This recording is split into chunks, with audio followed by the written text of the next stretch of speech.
I think that we've all had enough. What keeps you up at night, yeah? Make all the demons quiet, yeah. We were built to thrive, yeah. I think that we've all had enough. Yeah, I think that we've all had enough. Sick of dealing with the old plan. They know that we're calling it wrong. You got me like, oh yeah, I think that we've all had enough. Sick of dealing with the old plan. They know that we're calling it wrong. Hey, it's too late to try to go contain it. A generation fueled by creation. We live lives on a small screen nation. We control the airwaves, no negotiation. I refuse to think we need saving. Something good will come from creation. And when we think that the world is too anxious, we'll adapt, evolve, survive, and save it. What keeps you up at night, yeah? Make all the demons quiet, yeah. We were built to thrive, yeah. I think that we've all had enough. What keeps you up at night, yeah? Make all the demons quiet, yeah. We were built to thrive, yeah.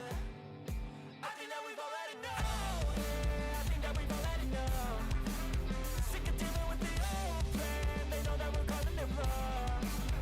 You got me like, oh yeah, I think that we've all had enough. Sick of dealing with the old plan. They know that we're calling it wrong. Hey, oh yeah, I think that we've all had enough. Sick of dealing with the old plan. They know that we're calling it wrong. You got me like, oh yeah, I think that we've all had enough. Sick of dealing with the old plan. They know that we're calling it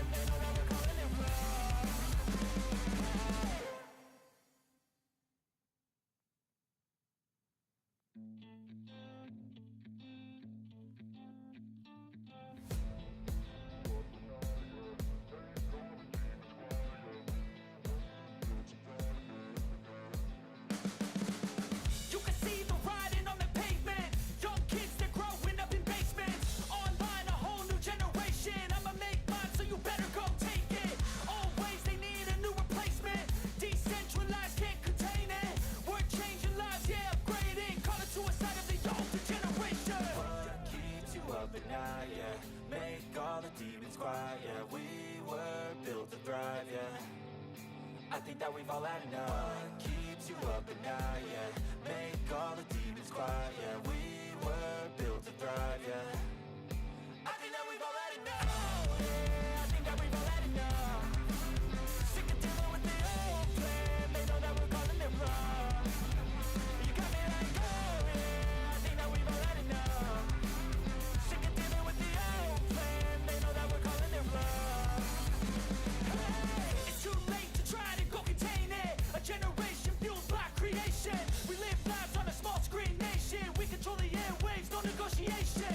I refuse to think we need saving. Something good will come from creation. And when we think that the world is too anxious, we'll adapt, evolve, survive, and save it. What keeps you up at night, yeah?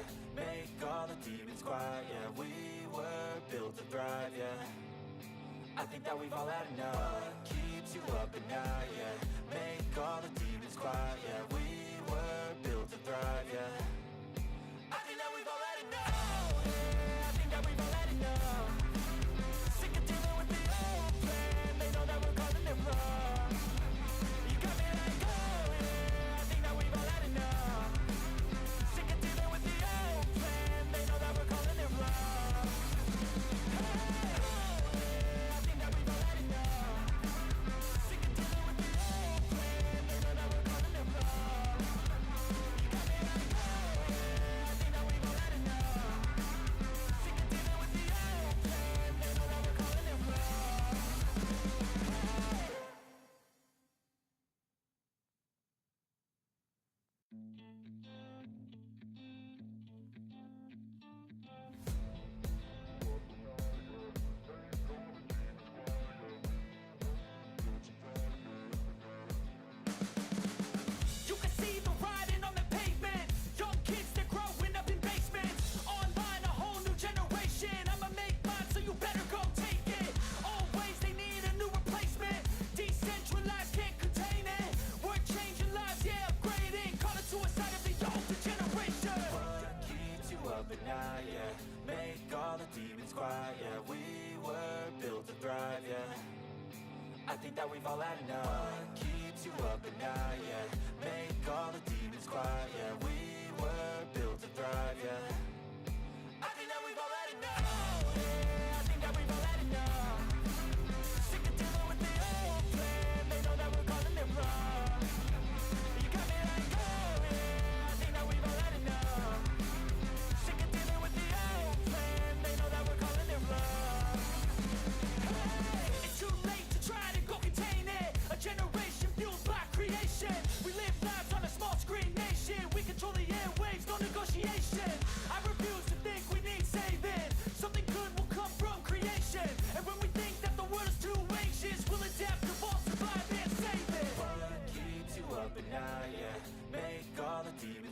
yeah. We were built to thrive, yeah.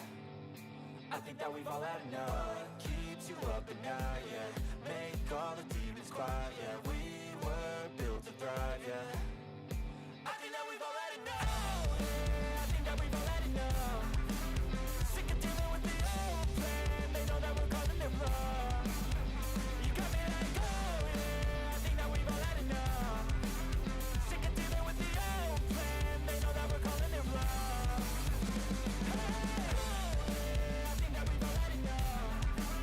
Sick of dealing with the old plan. They know that we're calling it wrong. You got me like, oh yeah, I think that we've all had enough. Sick of dealing with the old plan. They know that we're calling it wrong.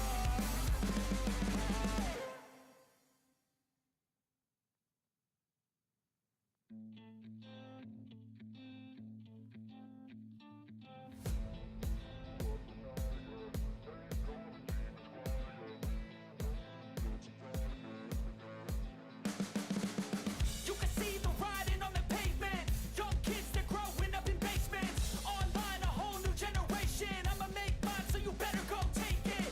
Always, they need a new replacement. Decentralized, can't contain it. We're changing lives, yeah, upgrading. Call it suicide of the older generation. What keeps you up at night, yeah. Make all the demons quiet, yeah. We were built to thrive, yeah. I think that we've all had enough. What keeps you up at night, yeah. Make all the demons quiet, yeah. We were built to thrive, yeah. I think that we've all had enough. Yeah, I think that we've all had enough. Sick of dealing with the old plan. They know that we're calling it wrong. You got me like, oh yeah, I think that we've all had enough. Sick of dealing with the old plan. They know that we're calling it wrong. Hey, it's too late to try to go contain it. A generation fueled by creation. We live lives on a small screen nation. We control the airwaves, no negotiation. I refuse to think we need saving. Something good will come from creation. And when we think that the world is too anxious, we'll adapt, evolve, survive, and save it. What keeps you up at night, yeah. Make all the demons quiet, yeah. We were built to thrive, yeah. I think that we've all had enough. What keeps you up at night, yeah. Make all the demons quiet, yeah. We were built to thrive, yeah. I think that we've all had enough. Yeah, I think that we've all had enough. Sick of dealing with the old plan. They know that we're calling it wrong. You got me like, oh yeah, I think that we've all had enough.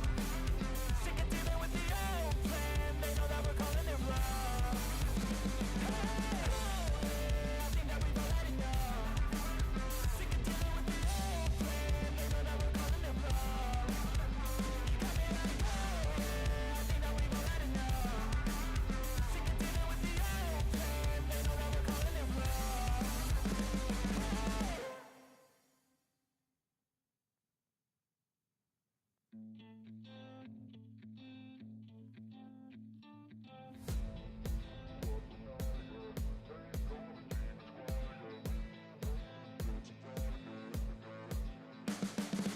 it wrong. You can see the writing on the pavement. Young kids, they're growing up in basements. Online, a whole new generation. I'ma make mine, so you better go take it. Always, they need a new replacement. Decentralized, can't contain it. We're changing lives, yeah, upgrading. Call it suicide of the older generation. What keeps you up at night, yeah. Make all the demons quiet, yeah. We were built to thrive, yeah. I think that we've all had enough. What keeps you up at night, yeah. Make all the demons quiet, yeah. We were built to thrive, yeah. I think that we've all had enough. Yeah, I think that we've all had enough. Sick of dealing with the old plan. They know that we're calling it wrong. You got me like, oh yeah, I think that we've all had enough. Sick of dealing with the old plan. They know that we're calling it wrong. Hey, it's too late to try to go contain it. A generation fueled by creation. We live lives on a small screen nation. We control the airwaves, no negotiation. I refuse to think we need saving. Something good will come from creation. And when we think that the world is too anxious, we'll adapt, evolve, survive, and save it. What keeps you up at night, yeah. Make all the demons quiet, yeah. We were built to thrive, yeah. I think that we've all had enough. What keeps you up at night, yeah.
think that we've all had enough. What keeps you up at night, yeah?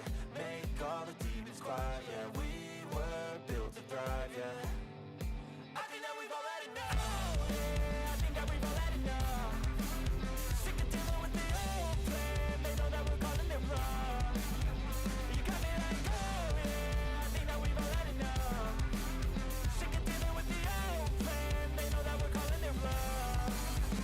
Hey, it's too late to try to go contain it. A generation fueled by creation. We live lives on a small screen nation. We control the airwaves, no negotiation. I refuse to think we need saving. Something good will come from creation. And when we think that the world is too anxious, we'll adapt, evolve, survive, and save it. What keeps you up at night, yeah? Make all the demons quiet, yeah. We were built to thrive, yeah. I think that we've all had enough. What keeps you up at night, yeah? Make all the demons quiet, yeah. We were built to thrive, yeah. I think that we've all had enough. Yeah, I think that we've all had enough. Sick of dealing with the old plan. They know that we're calling it wrong. You got me like, oh yeah, I think that we've all had enough. Sick of dealing with the old plan. They know that we're calling it wrong. Hey, oh yeah, I think that we've all had enough. Sick of dealing with the old plan. They know that we're calling it wrong. You got me like, oh yeah, I think that we've all had enough. Sick of dealing with the old plan. They know that we're calling it wrong.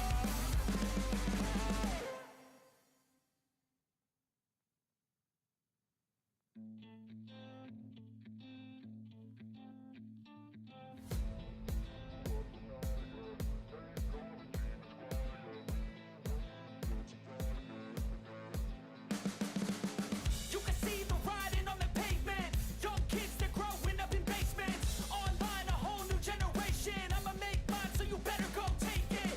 Always they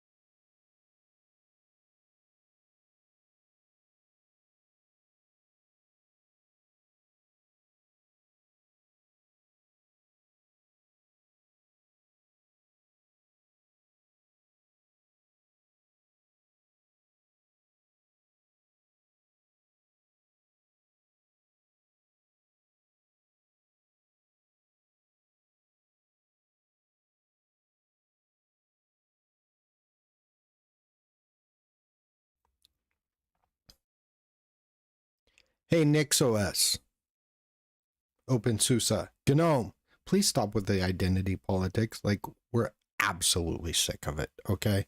Like, we're done with it. And I think that most of us are just tired of it. We're just tired of all the bullcrap, right? We're tired of being tired. We're tired of being beaten over the head for no good reason. And the simple fact of the matter is that I don't know. I don't know what the solution is at this point, because like it's like we're damned if we do and we're damned if we don't. We have to check all these convenient boxes and everything, and you're, ghosting, real contributors that might have voted for Trump. You're not even sure if they voted for Trump, but, oh, they might be a conservative or they might be Christian.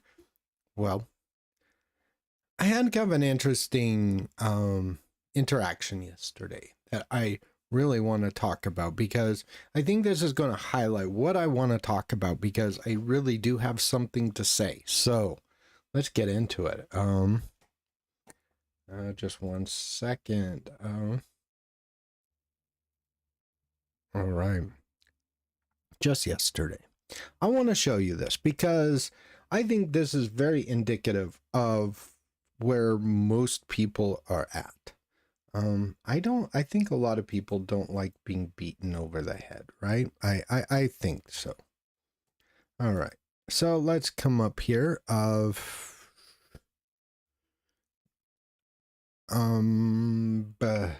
okay.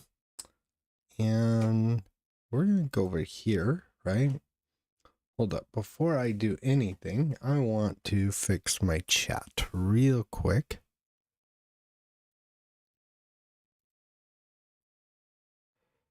Copy. Paste.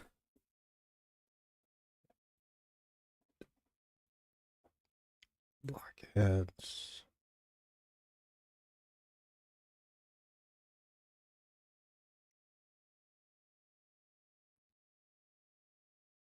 All right. And now we should be okay.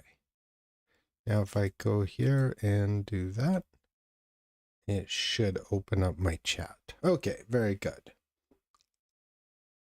Now I can come over here and let me come back to my Discord server. This whole thing is really cool. Now, let me go ahead and move my picture. Hold on. I meant that one. That up there.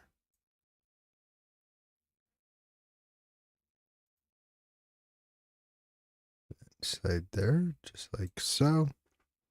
All right. So I want to just talk a little bit about my Discord server. And if you haven't joined it, I'm sorry. So I just want to talk about my Discord server for a minute. So if you haven't joined it, I totally suggest you do it. But I had kind of an interesting conversation with somebody. It's another YouTuber, somebody who's pretty, kind of, I guess I would say he probably is conservative, but he has contributed to different projects before in the whole like Linux sphere. And we had a really good conversation, and it turns out that we have kind of similar backgrounds. Like, we would have never known this had we just like closed each other off, like, oh hey, you're a conservative, I'm a liberal, whatever, right? We would have never realized. Sorry, I just want to get the right position. All right, there we go. I don't think we would have ever known that. I honestly don't think we would have ever known that we had similar backgrounds had we not talked, right? And I found a little bit about Matt, and I think he's a really cool guy. And we're planning on doing a collab sometime in the future. And I think he's a really cool guy. I've followed him on YouTube for a number of years. I will leave a link to his YouTube channel in the section below. But the only thing that I wanted to get across is I would have never known that we have, similar backgrounds. He grew up in a small fishing town, and he likes boats a lot. And you can see I like boats. I used to work on my dad's boat a lot, and I also used to work in the fishing industry in Alaska. So we have similar interests, right? We have similar backgrounds, and I don't think we would have ever known this had we not talked, right? And like, here's, we show pictures of, who we are. Here's my son, a picture of my son, for example, who's Mexican, right? And the simple fact of the matter is you might see me as a white guy and be thinking, okay, he's a white Christian straight male, but there's much more to this picture. I've had struggles that you may not know about, right? And I've had a lot of struggles in my life. And, the one thing that I can say about myself is that I usually swing back. No matter what life dishes at me, I usually swing back and swing back harder. And that's what I am. That's who I am, right? I pride myself in that. And there's another thing. I got life by the tail. I'm living life on my terms for the most part. And sometimes I suffer for it. Sometimes things don't work out for me. And I'm okay with that. I'm perfectly okay with that. And, no matter where you are politically, I think you should be okay with that. I think if you're going to wage war on the status quo, I think you should be willing. I think you should be willing to fight a little bit for what you believe and what you think and that sort of thing. I think you should. Anyway, I don't know how many people are on here yet, but hopefully everybody's here. If you can hear me just fine, just please let me know in the comment section below. And anyway, this is some really interesting things, like there are a lot of projects like NixOS, OpenSUSE, Gnome, who are all about like LGBTQ, whatever acronym or letter you want to add after that. I've lost count and don't care. I'm not gay, okay? But here's the thing. If somebody used a gay slur in my presence, it's like using the N-word to me. I'm going to put a stop to it. Hey, Jorge, how are you? Thank you. I appreciate that. Okay, very good. All right. I'm happy that you're here. And so anyway, please leave comments. Feel free to leave comments. I'm going to address them periodically, like every 10 or 15 minutes or so. Anyway, if somebody used a slur, like a homophobic slur, right, I'll put a stop to it right there. I'll be like, hey, you don't do that. It's like using the N-word to me. Like, you won't try using the N-word in my presence and see what happens. Okay. I'm a Gen Xer, and like I said, I'm not afraid to confront somebody when they're doing something wrong. And I'm not overly confrontational, but I'm not afraid of conflict. I'm not afraid to get hit. I'm not afraid to,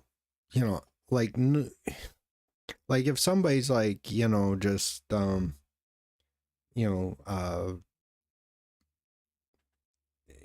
a complete douchebag, I'm not afraid to like call it out. I'm really not. So anyway,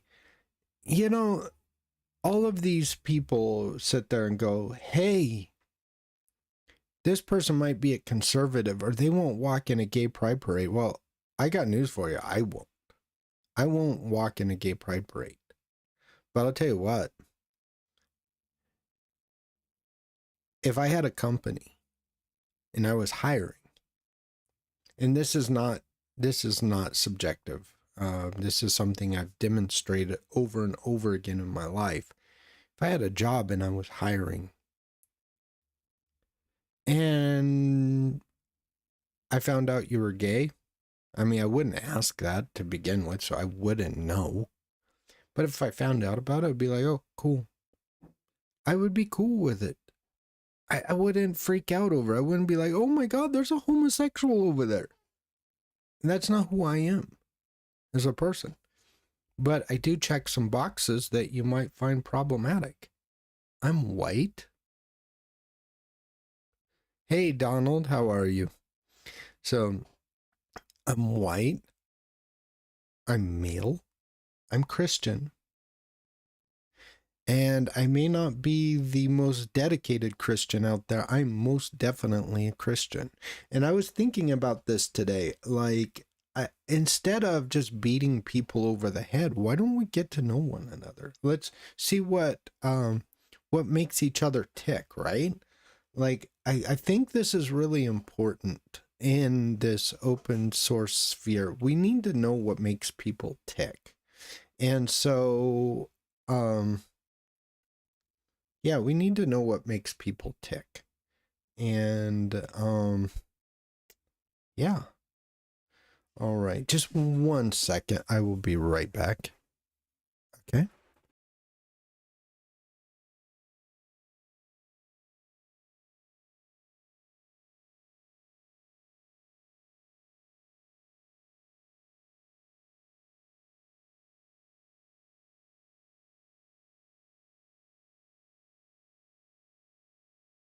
Very good, Donald. I'm really happy. You're a truth seeker. I like that. That's cool. Yeah. Um, I'm kind of the same way, but I found the truth. When I was a teenager, I was out of control. I was on drugs.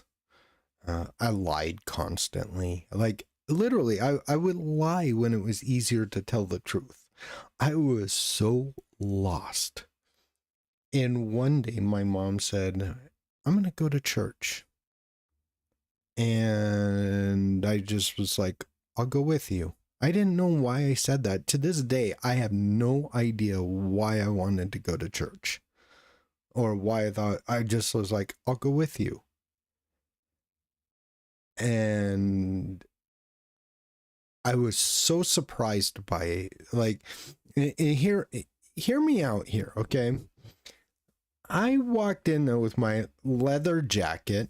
I had this shirt on where it had like this woman, like, she had like a leather bikini and she was straddled over a Harley Davidson. Okay. And I prided myself with this t-shirt. I loved it. It was my favorite t-shirt because my hero, Dave Mustaine of Megadeth, had this shirt in his Rust in Peace photo shoot. I loved it. Okay. And it was like, oh, I got something to identify myself with Dave Mustaine. Like, this is cool, right? And, you know, like none of my friends had this shirt, but somebody printed this shirt and I bought it. I remember where I bought it too. It's kind of funny. I don't think it was the original. It was obviously a knockoff, but I didn't care. I think it was cool. I walked into church with my leather biker jacket and this obviously suggestive t-shirt. And people like came up to me and shook my hand and like treated me with dignity and was like, hey, we're really glad you're here. And then I remember, like, in this particular instance, yeah, right. I used to have the leather cap too. Yeah, the Harley Davidson leather cap. Yeah. And I remember the youth group was doing the praise and worship in the main sanctuary. They never did. They used to meet in a different building in the same parking lot. And like all the teenagers would go and just kind of hang out over there. And, you know, like they had the youth group praise and worship band and everything. And there was one thing about it when I was there that I thought I had the world by the tail. I really did. This is something that has been kind of indicative of me my whole life. I have always prided myself in thinking I had the world by the tail. And maybe I don't. But it was really interesting to me personally because it was really interesting to me when I watched those kids worshiping God. There was something that I realized that day. And I still look back on it and I'm very reflective of this. I realized that day that they had something I didn't and I needed. And so I kept coming back. And so I was a complete outcast. I was completely,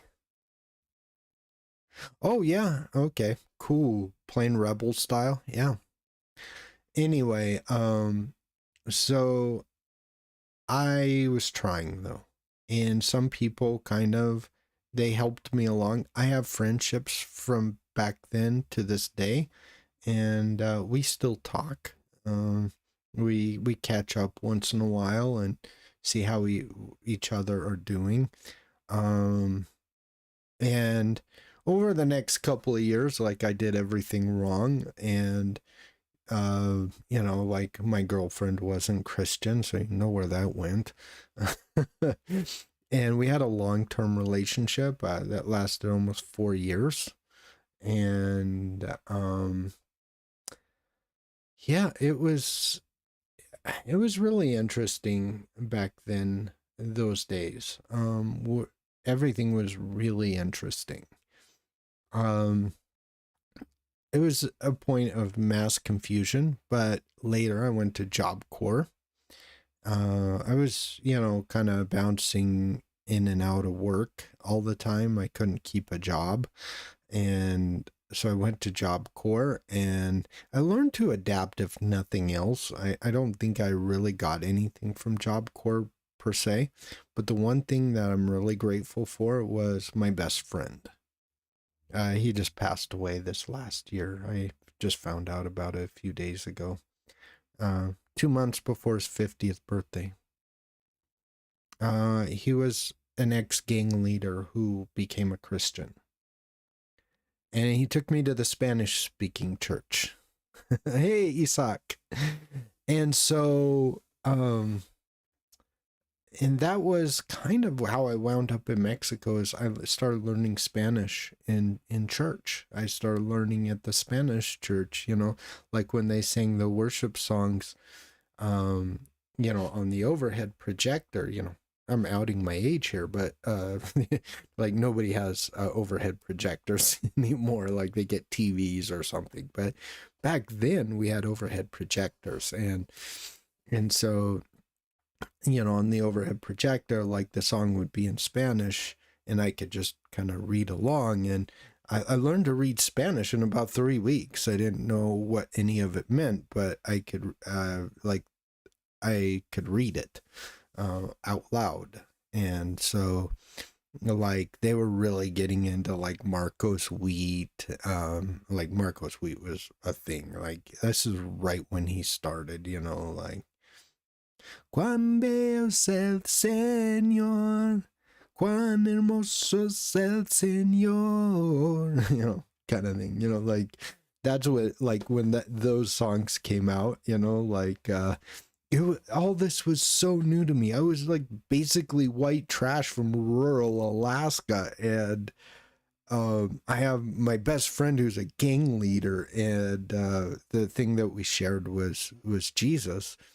And after we left Job Corps, both of our lives kind of fell apart, and we kind of fell out of touch with each other, and we weren't in contact with each other very regularly, although we did hook up again on Facebook for a while. But my friend started drinking again and went back to drinking really heavily, and he just never stopped. And I don't know how he died, to be honest. I probably would rather not know, but maybe I'll see somebody that, that knew us back in the day. I have a few, mutual Facebook friends. I think it's your internet connection, because mine's, it shouldn't be freezing. Let me see here. I'll check it out. Yeah, I'll check it out real quick. Let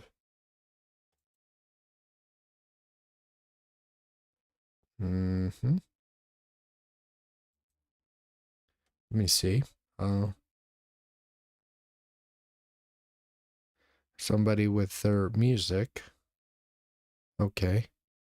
No, I seem to be doing good here. All right.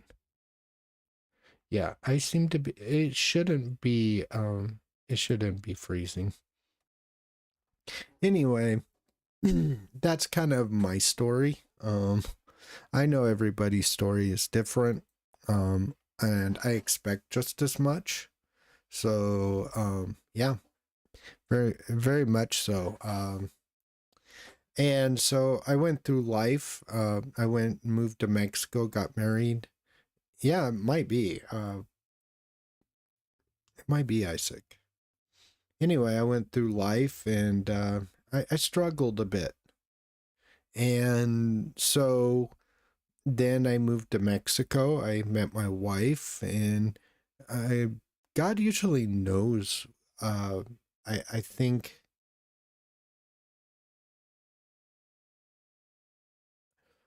I don't know if it's real tech. You might try an expander, Isak. Anyway, it's one of those things where it's one of those things where I think that, oh, right. So I moved to Mexico. I met my wife. Usually, you know, like God, if you ask him, he'll give you the wife that you need. And it'll be the thing you need most, and it'll be the person that most completes you. And that was the case for me.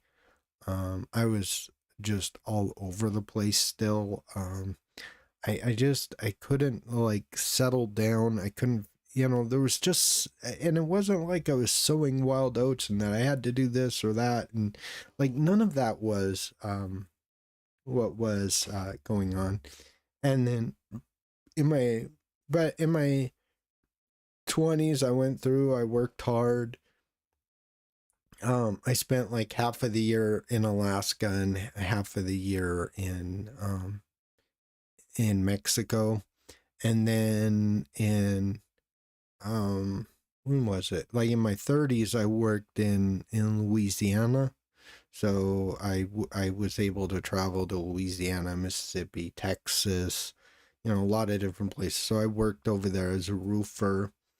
And, you know, the simple fact of the matter is everybody has a story. Everybody has experiences. And, you know, I'm not going to out a Trump supporter on my channel. I'm not going to say, hey, don't watch my channel. I would say the exact opposite. I'd be like, if you're one of those people, like with the NixOS or the Gnome project or OpenSUSE or whatever, if you're just going to beat people over the head, please don't watch my content. I'm dead serious. I don't want you to watch my content. That may sound weird by a YouTuber. Hey, I don't want you to watch my content, but yes, I really don't. And I'm dead serious about that. There's no ambiguity. The simple fact of the matter is we all have stories. We all have histories. We all have things. We all have things in our lives.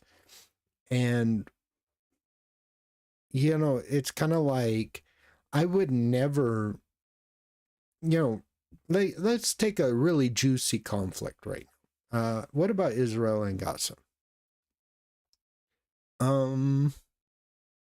Well, I can tell you that I would never, and I mean this sincerely, I would never in a million years pretend that somebody who supports Palestine is a bad faith actor, right?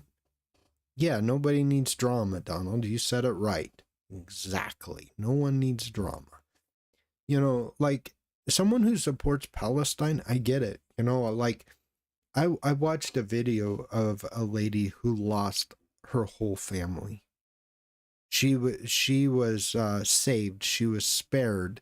She lives in England, and she lost her whole family. She was away from them, and she's sitting there trying to talk to them on a cell phone and keep up with them, and then they couldn't keep up with each other, and they got separated, and a whole bunch of things. And obviously, if you lose, you know, more than 10 members of your family in this conflict, you're not going to be okay.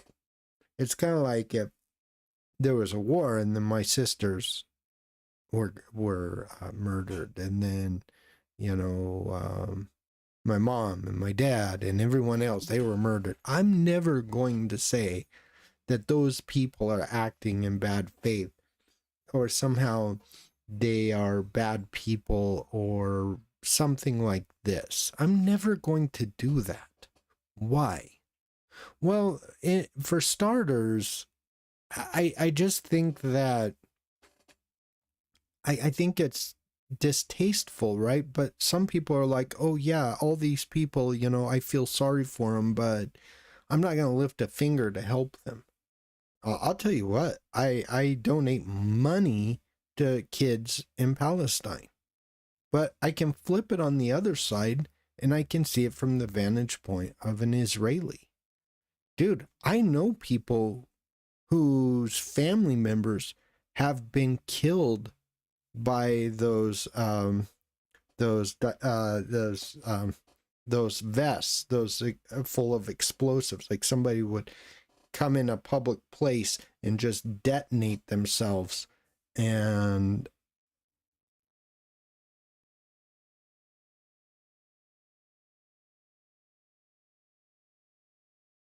everyone around, they can't, you can't name. Yeah, okay, I think I see what you're saying. They use everyone. Okay, they use everyone to, yes, exactly. Exactly. And so, like the second intifada, for example, like most people don't even know what the first or second intifada or when it happened, but the simple fact of the matter is, I can sympathize with that. Okay, what about the Ukrainian war right now? What about the Russian-Ukrainian war? There's these conservatives out there right now that are literally against Ukraine. This blows my mind, okay? There is no seeing it from the other side here. I'm sorry. I have family in Ukraine, okay? Right now, I have family that are in the military in Ukraine right now fighting for their freedom. I don't care what Patrick Bet David says. He's a moron. He doesn't know jack shit about Russia or Ukraine or Eastern Europe for that matter. I'm sorry, he just doesn't. And neither does like the Tucker Carlson's. Like, to me, that's like bad faith. Well, I believe that, Donald. Love is the answer, but sometimes it's kind of like, well, what do you do when you're growing up? What do you do when someone's bullying you and they just won't stop? You got to treat them like a balloon. You pop it hard enough, it'll go away. That's what we tell, our kids about bullies, right? Just hit them. Hit them one time. Usually they'll go away. And if you have to fight, then stand your ground.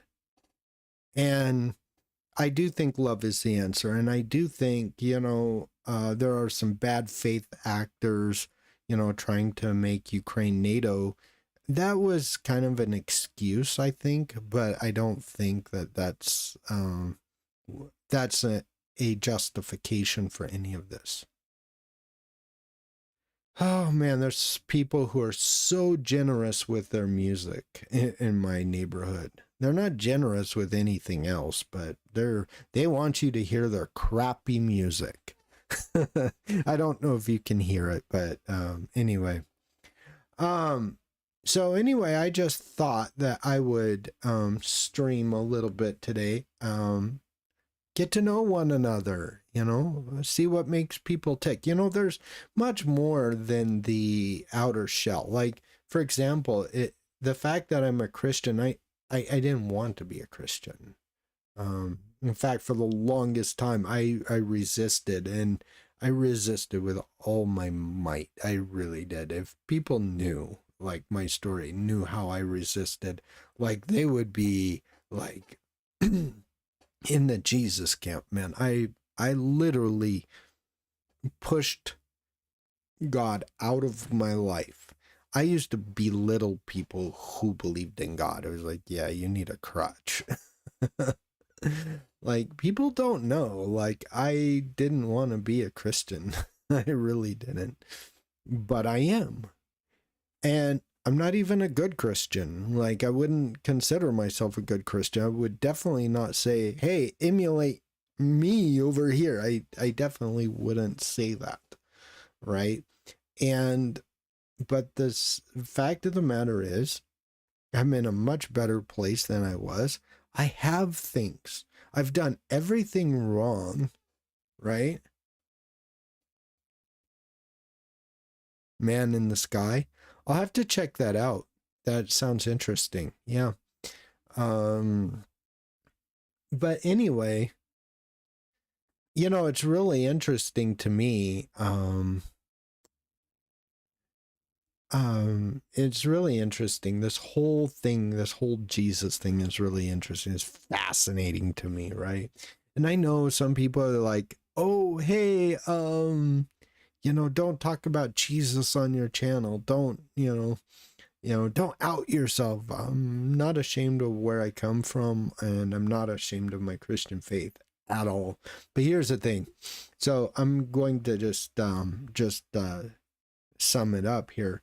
The simple fact of the matter is it's really interesting to me, how everything happened. But the thing is I have things. I've failed so many times. I've done everything wrong. And by every metric, I shouldn't be able to even call myself a Christian. And yet somehow God has given me real things. I have a loving family. I have a wonderful son. My economy is, I'm struggling a little bit, but I, I have, 3 square meals a day or 2 square meals a day or whatever. I do have things, and it is one of those things where I find it and go, wow, God, that is so wonderful that I have all these things. I live in Mexico. I eat the best food in the world. And when I go out on my bicycle, or I play my guitar, or I make videos, like, it makes me happy to do those things. And so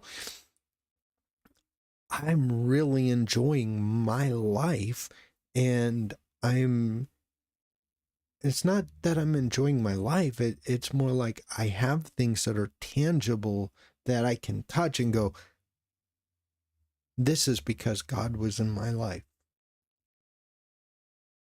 This is because God is in my life. He looks down on me, and for whatever reason, people will attack me.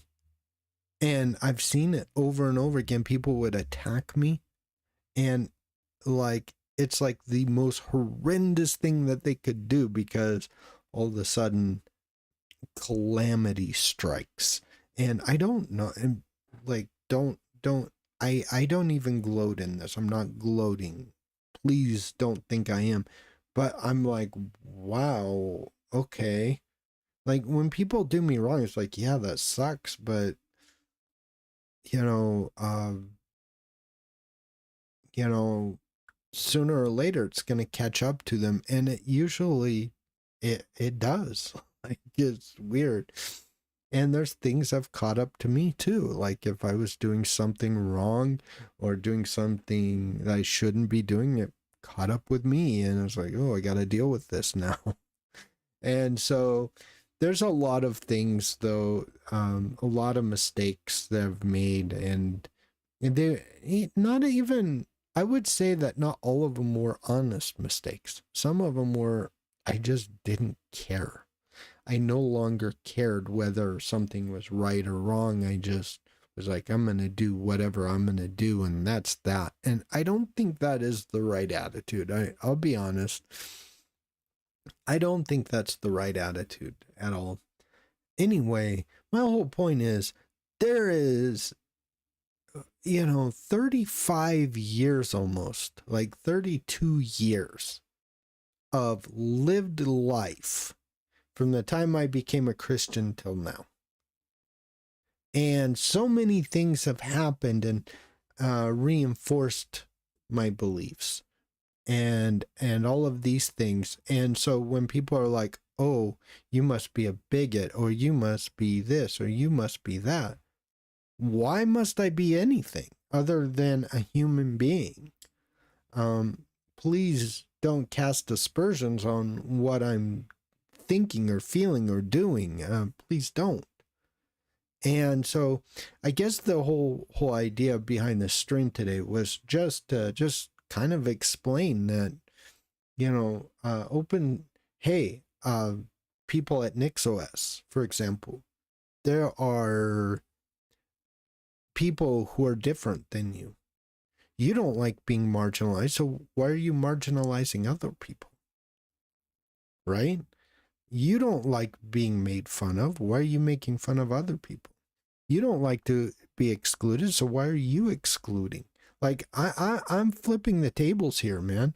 If you're doing these things, then there's no excuse for you to be doing those things. I'm sorry, but there really isn't.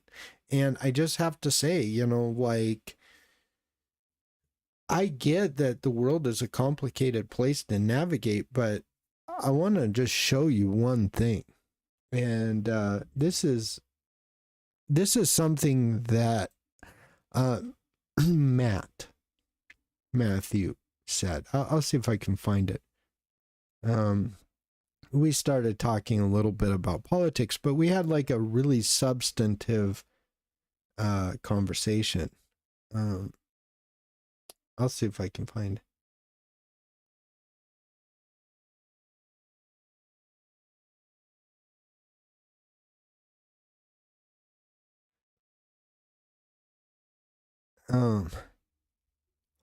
I am different. Good, Donald. I like different people.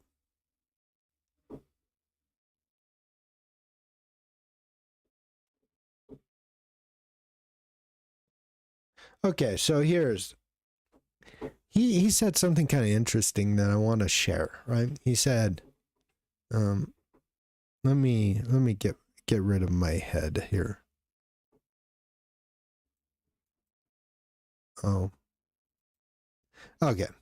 He said, the main thing people fail to consider in politics is that things are different to different people in different places. I live in a small fishing town on the coast. The seafood industry is the entire economy here. That and also shipbuilding. You take those things away, we all starve. But a person in middle of Utah, they won't care about shipbuilding. They don't have oceans there. So what matters to me won't matter to them. But people often can see outside their own. But people often can't see outside their own interests. And that's why politics is so divisive. A person living where I live has much different needs than a person living in downtown Chicago would have. And then he goes, I think politics in that city, such something fierce. I didn't catch that. I'm sure they would probably think the same about the politics where I live. Both of us would be right, because what's good for me isn't good for you, and vice versa. And that's what people always fail to understand. I've tried NixOS, yes.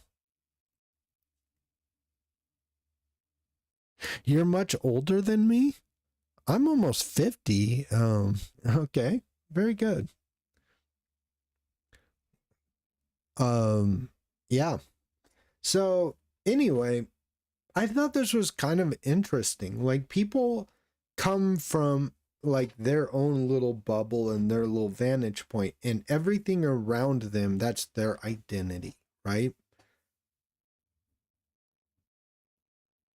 Yes, Donald, you're absolutely right. They can see if they tried.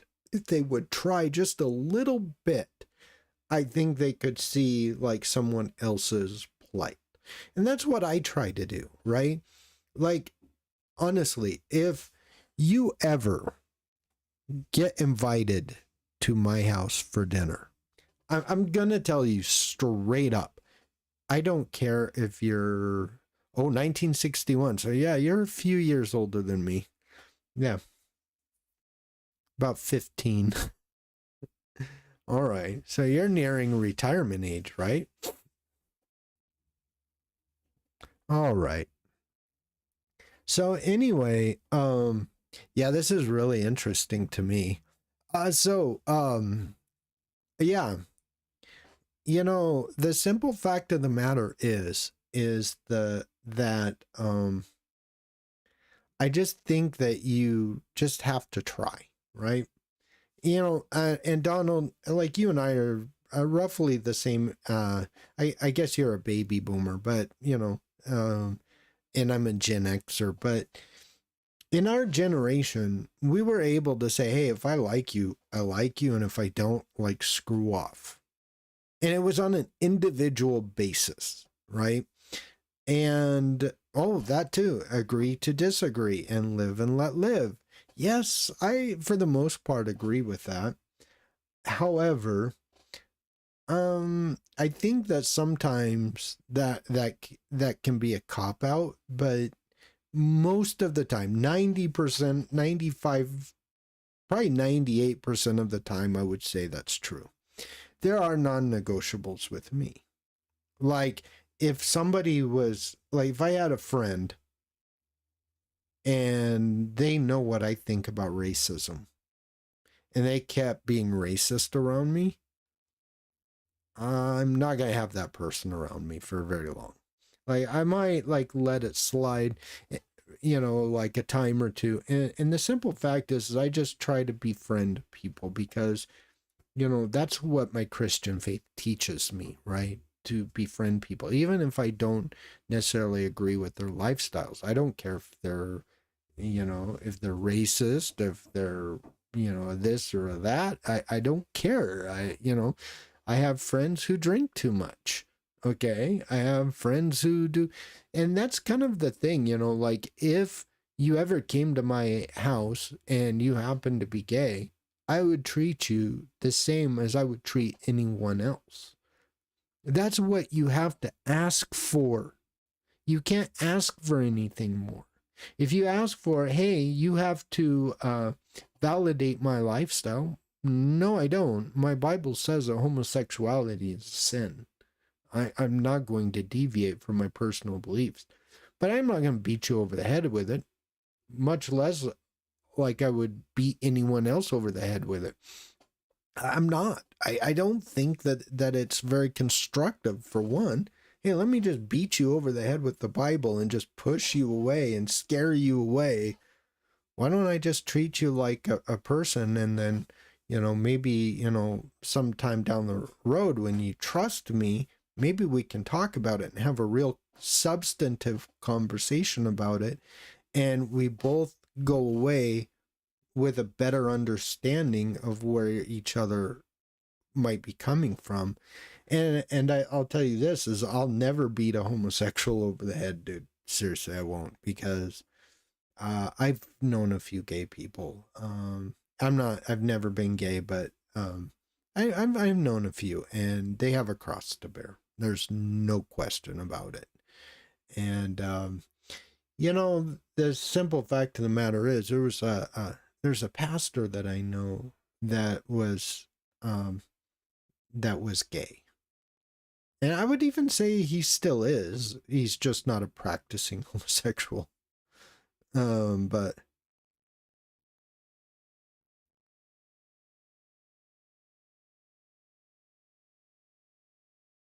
you act like a real Christian. Thank you so much. I really appreciate that.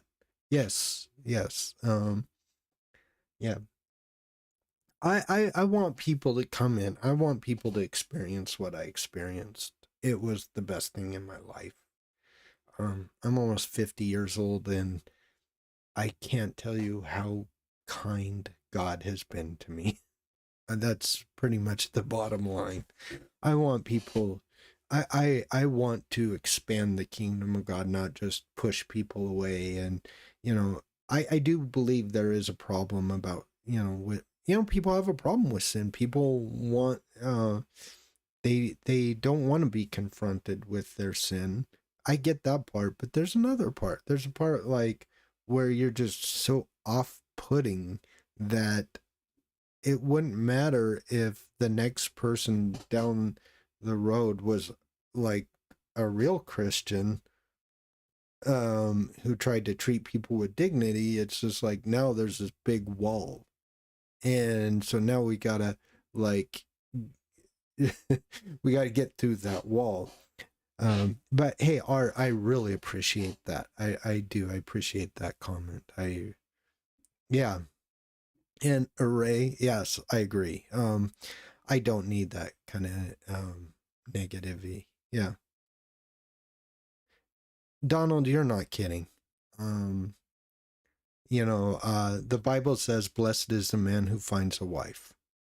And goes on to talk about the qualities of a good wife. And I gotta say, my wife checks all those boxes. And, I've been married for almost 25 years. And, like when I was growing up, I knew guys who'd been married for like 5 years or 10 years or whatever. And like they were literally in sexless marriages. That's not me. Not by any stretch. I'm not bragging. I'm not giving any details, obviously. But like this whole thing with, God has been so kind and so good to me. And the best thing that ever happened was that day when I said, I think I'll go to church. I don't even know why. I don't. And, so if somebody comes and they want to be fruitful and multiply, yes, exactly. um,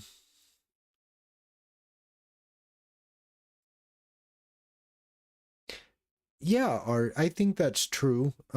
In today's culture, I think that could be true. Um, I think that could definitely be true for sure.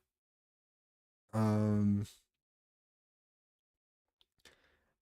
I think that, so here's the thing, like, I'm not sexist at all. One of the things that I believe is not being sexist, right?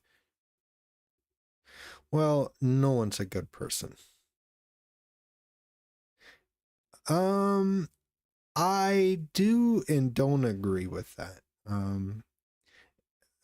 Yes, it is tied to, it's not tied to what feminism was. It's tied to what feminism has become. Um, but Luco, let's go. I just have to say, man, none of us are good. None of us. I'm not a good person all the time. Sometimes I'm stingy. Sometimes, um, sometimes I'm stubborn. Sometimes I really blow it. Sometimes my actions don't reflect what I believe, you know? And sometimes I really blow it. And it's kind of interesting from the Christian perspective because I've learned in the last few years, I've actually, because I don't really go to church that much. And I've kind of decided I'm going to start fighting some of my own battles and learn how to fight them. And yes, no, I've studied this to a degree too, Donald, and yeah, I agree that like feminism has become I can make all my own choices and screw the man and all this. That's kind of what it's become. But I don't think women having the right to vote is a bad thing. I'll tell you something. I live in Mexico. They just elected a woman president, Claudia Sheinbaum. Oh my God. She is such a gem. She, I am definitely Tim Claudia. Yeah, for sure. Um, she's the right person for the job. I don't know if Kamala Harris would have been the right person for the job. I wasn't excited about her, and I don't know if she would have been a good president or not. Something tells me she probably wouldn't have, but she certainly wouldn't have been any worse than Donald Trump. Like, this guy's a complete mess. But yeah, Mexico's great, man. I love living here in Mexico. I've been here for 25 years. This is my home. This is where, this is where my wife's going to bury me, Like, I've already had that discussion with my parents and my wife, and yeah, I'm going to die here, most likely. And I will definitely be buried here. This is where This is my home. Anyway,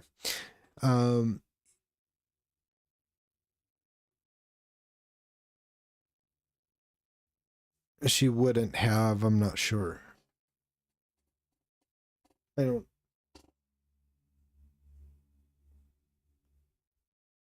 Yeah, I do think, Array, you're kind of right in one thing where some Christians, I think even too many Christians, often they're like, I'm imperfect, I'm never going to be perfect, so this is just the lot I have in life.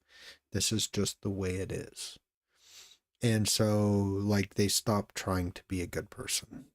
But here's the thing, there's nothing good that lives in me. This is like, this is where it's different with Christianity. The only good parts about me are what God did when I was born again. Now there are things where I excel or I'm wired a certain way. And for example, if I play the guitar really well and I have a natural talent for that, and there are some people who do have a natural talent towards certain things or a natural gravitation towards certain things that obviously are not, don't have the born again experience. And some people have certain characteristics that are more pleasant than others. But the simple fact of the matter is, have you told a lie? We all have. Have you ever looked at a woman with lust? We all have. I still sometimes, like, I see like an image on my computer screen, I'm like, oh my God. Or I see a beautiful woman somewhere, I'm like, ooh, whoa,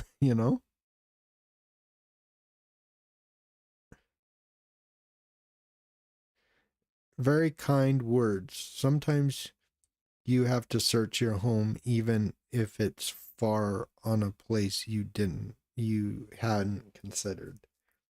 Yeah, yeah, I think so too. I think that's very true.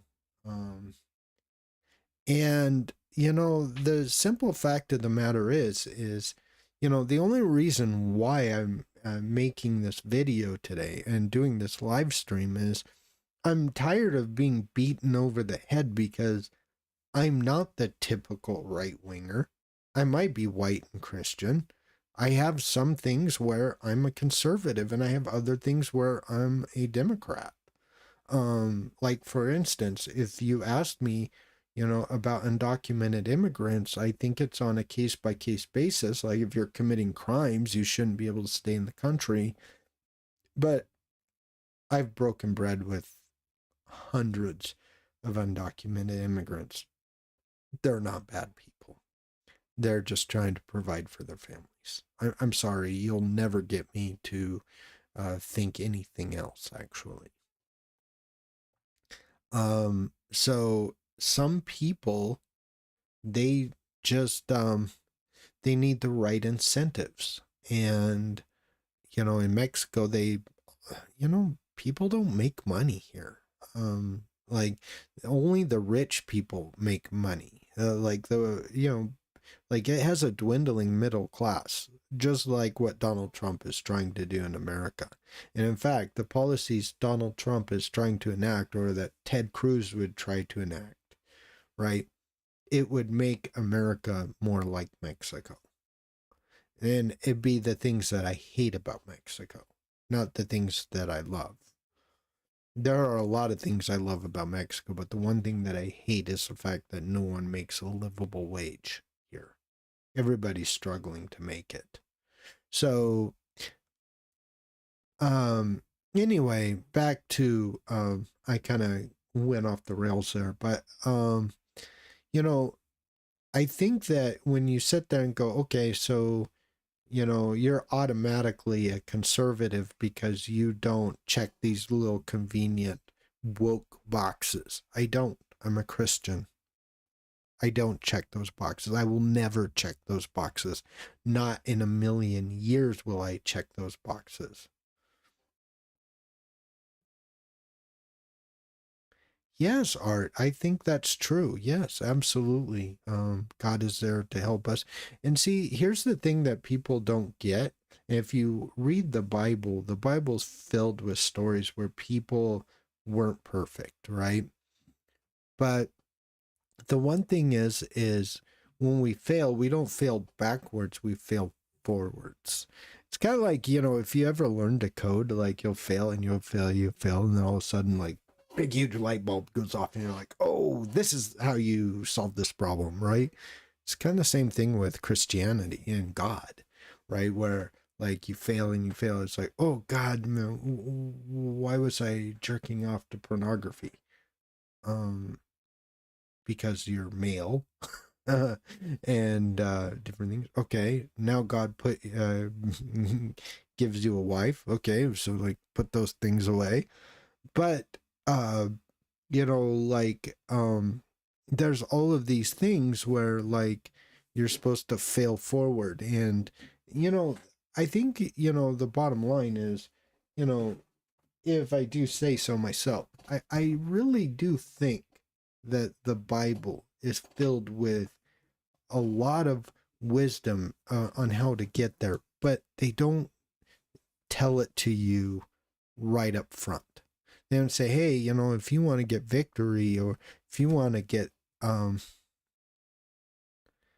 think you're right, Donald. I think divide and conquer, exactly. I think that's pretty much I think that we're sinners and we have to forgive ourselves and others. Yes, absolutely.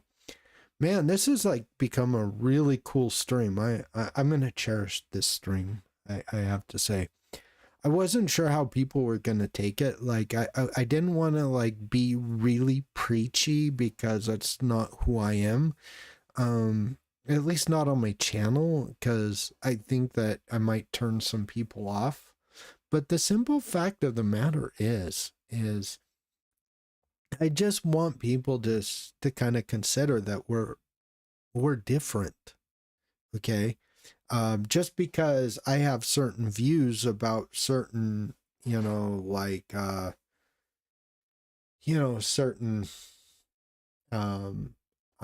what do you call it? Certain identity politics, right? Like I don't check all these boxes. And I don't like begrudge Trump supporters. I know a few and they're not head cases. I know some that are, though. They don't. Summed up, judge not lest ye be judged. Exactly, Donald. I think that's true. And I never like cast aspersions on, if somebody believes something different than I do, I never cast aspersions on their motivation, right? Unless they give me something to, unless they give me a reason to doubt that it's good faith, I never think, okay, that person's just a bad actor. Like, I don't care if you voted for Trump or Kamala, and you guys know I voted for Kamala. I did it right here on this channel live. Okay. I guess it wasn't live. It was, but I did it. I did it right here on this channel. I did it because, yeah, but here's the thing. There's more to me than just being a typical white person. I speak Spanish, for crying out loud. Okay? Like, here, check this out. Hey, all of you identitarians out there. Okay? Or whatever you want to be called. Just a second. I'm going to show you something. I actually think this would probably work in my favor if I was ever in a public place. Here. I don't even have a driver's license in the US, okay? This is my driver's license. It's in Mexico. I'm more Mexican than I am American. So if you're going to sit there and just paint a broad brush like everyone who's white is racist, I mean, what? Do you think that Bruce Springsteen is a racist. Like, seriously, like you talk, he was, you ever like here's like his interview with Barack Obama, for example. I totally recommend that. It was a really, really good conversation. And he talked about, certain struggles that he saw, people of color have.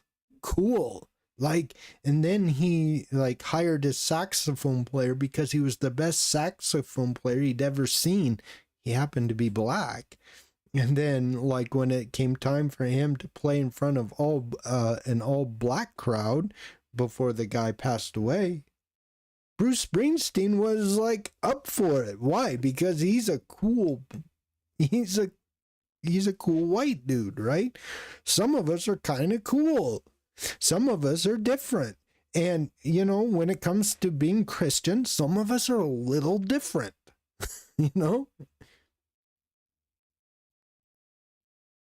Driving is a commercial thing. I don't know what you mean by that, but okay. But my whole point was, it's like some of us are a little different. Some of us have different histories. Some of us have, I like techie stuff. I like contributing to code. And if you say, hey, you got to walk in a gay pride parade, I'm going to come right back here. I'm going to grab my Bible and I'm a Christian. This is the authority of my life. I don't care what people in NixOS think. I mean, they're going to have to stand before a holy God. Not me.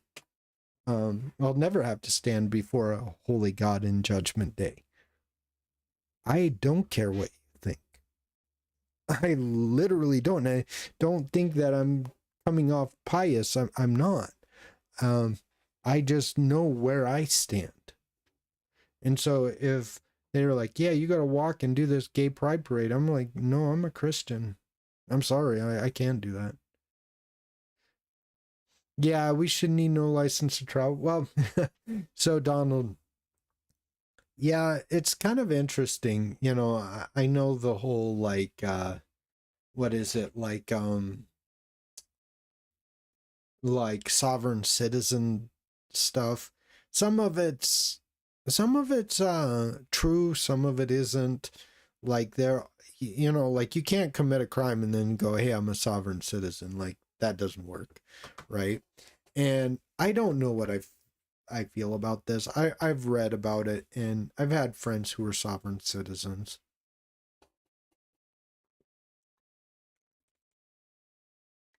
And I respect them. They believe it and they live it, and I respect it. There are some people who try to get away with breaking the law. I'm not down with that though. Yeah, but anyway, yeah, my whole point though was not sovereign. Oh, okay. It sounded like something like a sovereign citizen type thing. Okay, cool. I'm sorry. Uh,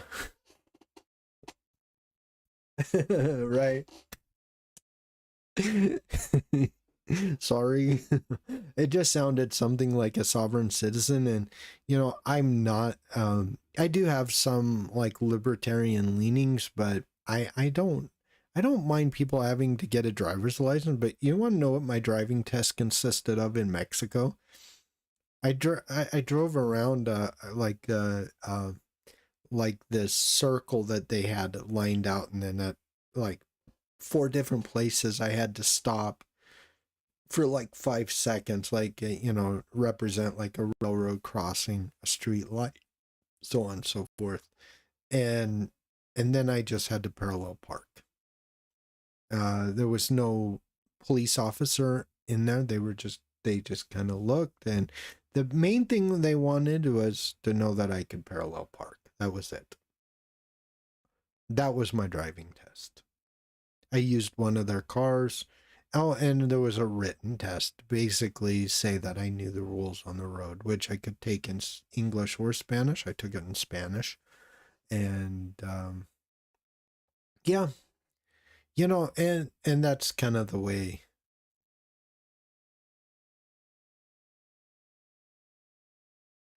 Yeah, some of these people, these identitarians or whatever it is, they only focus on what's right in front of them, usually skin color, but there's so much more to people than just how we look. Yes. And you know what? I think they do say something that I do like, though. I do think people of color are beautiful. I mean, I see black and Hispanic or brown women or Asian women, and some of them are some of the most beautiful women there are. And I guess if I like dudes, or they probably have, some really good looking men as well. And sometimes, like, this whole thing about like it's funny, like there's these people who believe like we should keep our blood pure and we shouldn't have interracial marriages. But have you seen how attractive some of those interracial children are? I mean, oh my God. They're very, wow. Oh my God. Right. And I see it all the time. Like, you'll see like this black person with, like this black woman with like curls and like freckles and, like a little lighter skin and blue eyes. And you're like, whoa, where did that come from? Like, wow, that is so cool. Like, you're like, wow, that person, wow, you know, like it makes me wish I was young again. Oh my God, I know where I know what I'd be attracted to, and I'm still attracted. I'm attracted, it's funny because I have a friend of mine who likes blondes. Like, he just loves blonde women. And that's like his blonde women with big boobs, right? I hope we're all over 18 so we can talk a little bit without, but anyway, he likes blonde women, right? And he's pretty typical. He's a pretty typical white person. And I do see blonde women as attractive. I don't see him as unattractive for sure. Like, I mean, I don't think like if you take a look at like Pamela Anderson, I think is what her name. Yeah, Pamela Anderson, when she's like 20 years old. Oh my God. Or Madonna, an 18-year-old Madonna. Oh my God, she was a hottie, man. Yeah. Their culture. I'm Mexican, so I don't have the.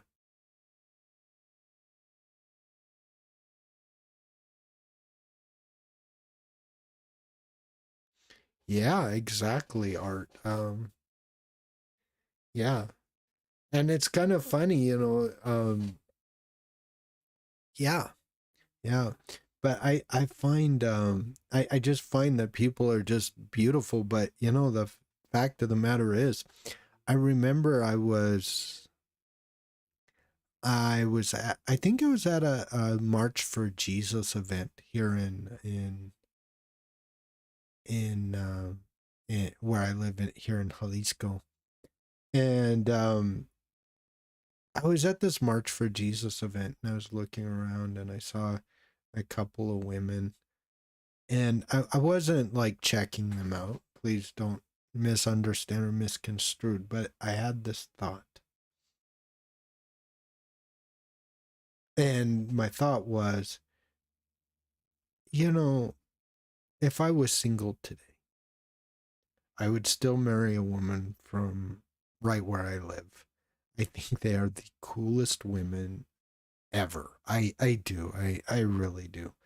Um, Especially like if you travel a little further from where I live to places like El Salto, like I've met those people. They are really genuine people. I really gravitate towards those people. Um, I I don't know what it is, but I really gravitate towards them. They're good people. And it's just like good times, man. Like you go to a coffee shop and drink some coffee and talk with a couple of people there, like they're the coolest people ever. And it's kind of interesting because, like, El Salto is, if you don't know, El Salto is where Canelo Alvarez is from. Kind of. He's like from a town 3 kilometers away, but with I don't know, a tenth of the population. So like he's from Juanacatalan, which is 2 kilometers away from El Salto. So he's from that area though. And I just remember I just had that thought, like the women there, there's something that I would gravitate towards. Now, don't get me wrong, I'm happily married and I'm not checking any other women out. Like honestly, like I know that people probably don't believe this, but I don't check out other women really because I have no need to.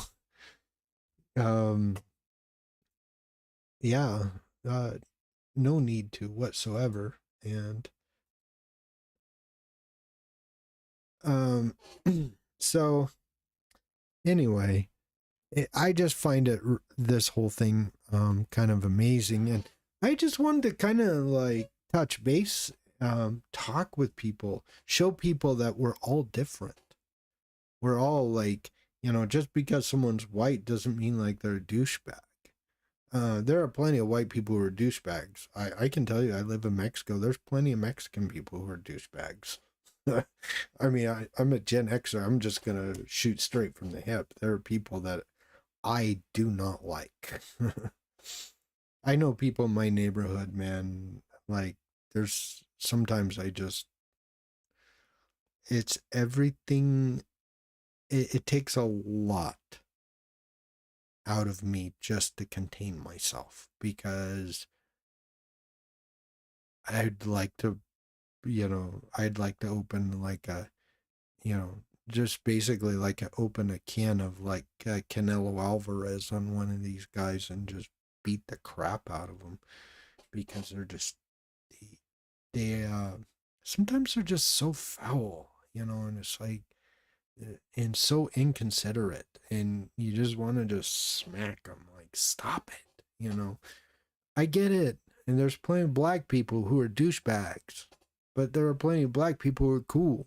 Like, we should have the freedom to say, hey, you're cool, or you suck, without it being, all about race or identity or anything else.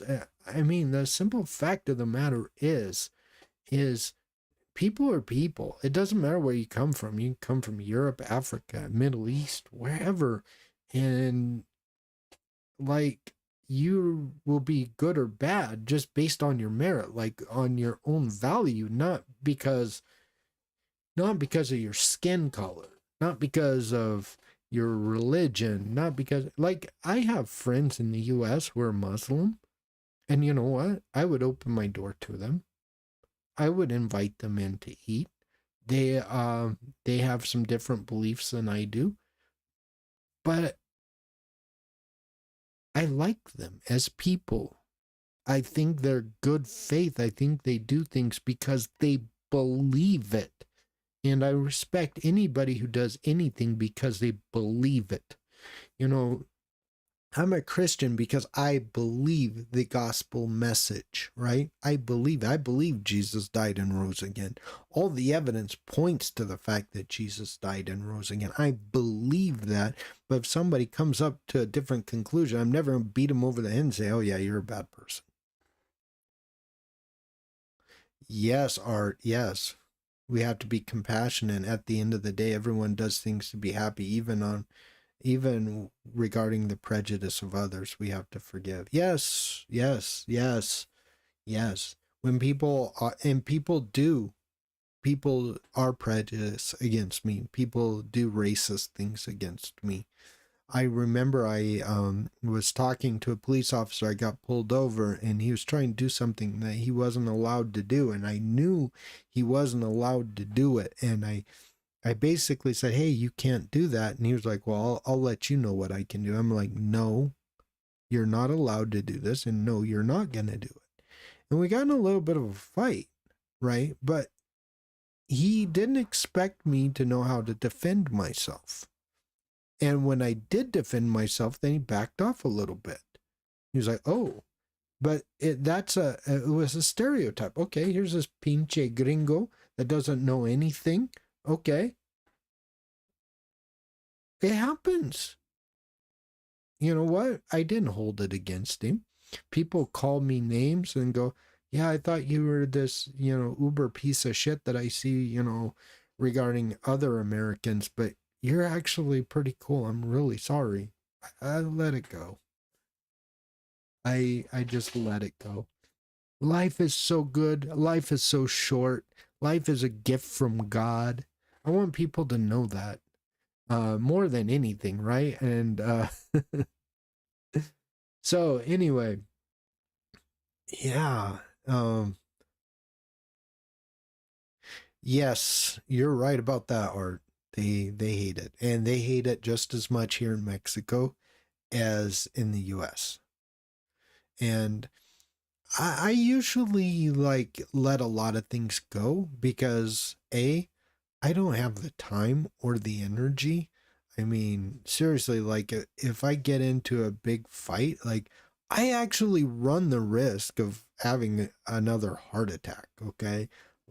I don't have the energy. I don't have, dude, I'd rather, get stressed out coding or doing something nerdy Linux or something than argue with a dumbass cop who has about a junior high school reading level education. I don't care. A lot of those people sit there and try and tell me what the law is, and I'm like, no, that's literally not the law. But anyway, it's all good. I just let things go. I let it go. But here's the thing, the whole NixOS thing. I'm hoping at the very least, okay. And this is all the goal of my whole stream. I'm not gonna sit there and go, hey, everybody in NixOS or OpenSUSE or the Gnome project are a bunch of douchebags, because I don't think so. I think that it just depends on the person, right? I think it really does. I think it literally just depends on the person. And I'm really happy with that, the person. It really depends on the person. So anyway, yeah, it's pretty cool. But the simple fact of the matter is if black people think that they get pulled over just for being black, I got news for you. I do. I got news for you.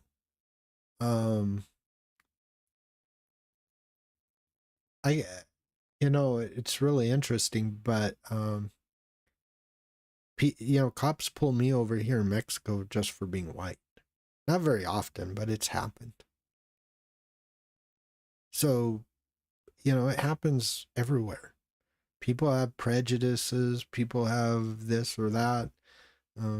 They're douchebags, stupid sometimes. It happens. But here's the thing, I just live and let live. My life is way more valuable than, the mild inconvenience that I'm faced with. My life is so much more valuable. Where I'm going, what I'm about is so much more than that. And I don't care. And so, when they find a Christian, a white Christian male, they automatically assume that I hate them, I want to cancel them. Oh, he's just like that conservative I know. I guarantee you, I don't think anything like conservatives, like the typical conservative. I guarantee you. Because the simple fact of the matter is, a lot of these people, and I just have to say this, a lot of people a lot of conservatives, they hate me because I actually push back on them.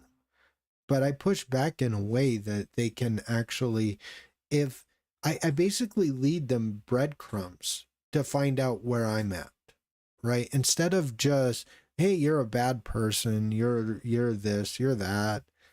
I leave them breadcrumbs. And I leave them small breadcrumbs that they can find or at least see what I'm seeing, right? They'll have the ability to make the connections, and then their brain they'll be like, oh, wait a minute. So there is more to, different issues, like issues of immigration, for example. I don't have a problem with people saying that Joe Biden dropped the ball on immigration. I have zero problems with that. But I do have a problem with people casting aspersions to someone's motivation just because they disagree with them. Yeah. So anyway, pretty interesting. What do you guys all think? I'm I'm off my pulpit now.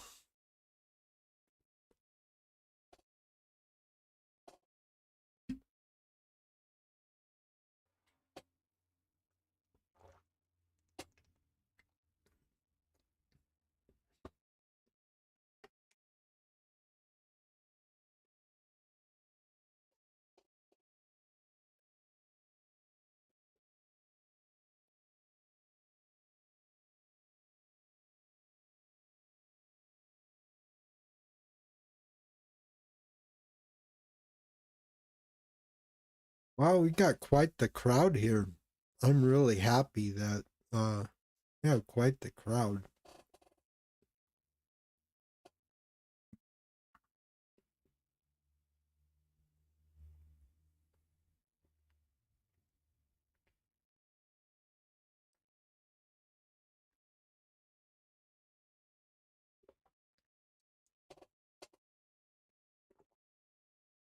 Yeah, I need lunch too.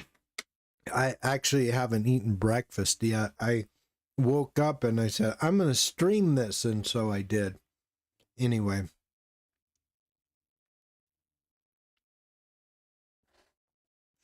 This was a really good stream though. I'm gonna remember this stream for a long time.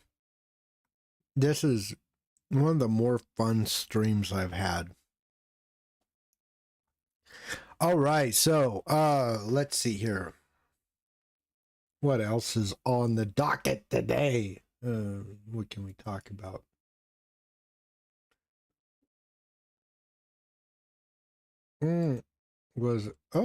Brody has an announcement. Okay.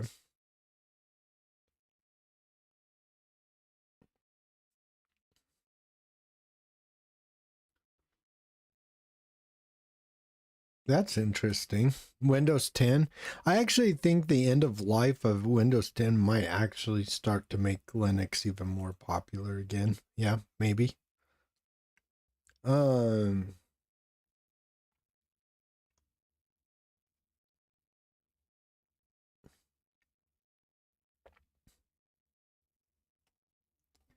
all right.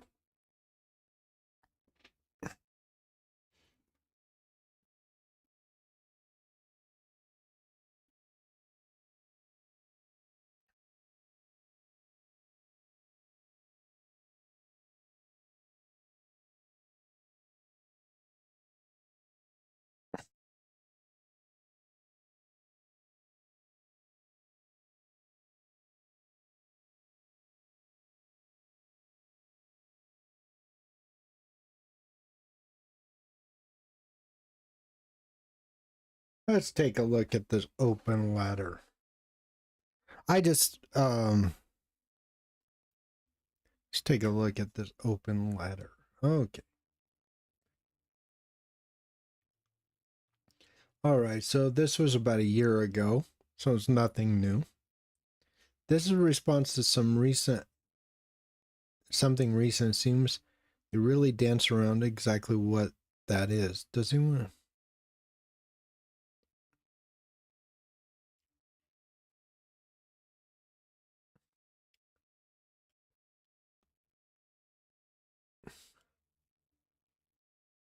Um,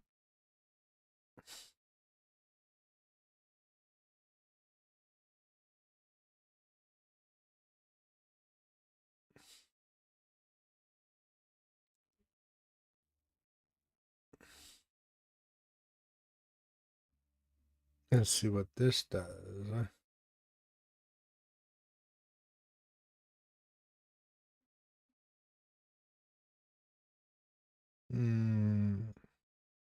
Anyway, I'm trying to find like a really good article. I was actually meaning to grab a couple of articles before I started this.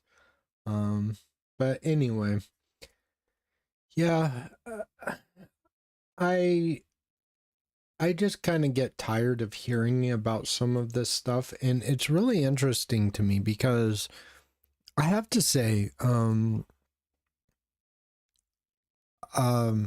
I have to say, just at the end of the day, I have to be really honest about things. The simple fact is that I think we should welcome everyone, right? No matter who. I think I've already said that, but I think it goes a little further. I think that when you're talking about open source, like why can't you befriend someone? Like, for example, I'm a Christian. I remember there was that Connectly guy. What was it? What's his name? Cliff Connectly. Have you guys seen him? He's like this preacher that goes and talks to kids on campuses, and he makes his case for Christ, gives kids something to think about. And one person said, "Do you have racist friends?" And he's like, "Yeah, I do." And they're like, "What?" And he's like, "Yeah, I do have racist friends. And the one thing that I always implore is that they repent of their sin of racism." And I would do the same thing, right? Like, I would be like, yeah, I could kind of befriend you as long as you're not like using the N word every other word, and you know the what I feel about racism, and you know that I'm in an interracial marriage, and I have a mestizo for a son. He's half white, half Mexican. You know, you would know, like, as long as you were cognizant of that. So, like, you at least made an effort not to use the N word in my presence, right? Could I befriend you? Yeah.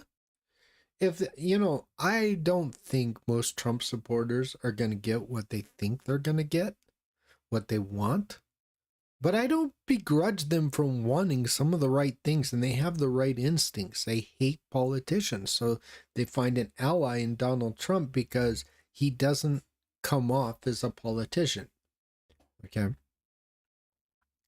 Now, so you're going to beat someone over the head because they voted a certain way or did a certain thing. I don't know about all that. Uh, yeah, that's, anyway. I'm just kind of curious. I'm just kind of curious at the end of the day. Um, I'm just kind of curious. Why is it that um, we have allowed these people to dictate what we're about, right? Why do we have to hide in the shadows? Why do we have to hide the fact that we're Christian or that we're white or whatever?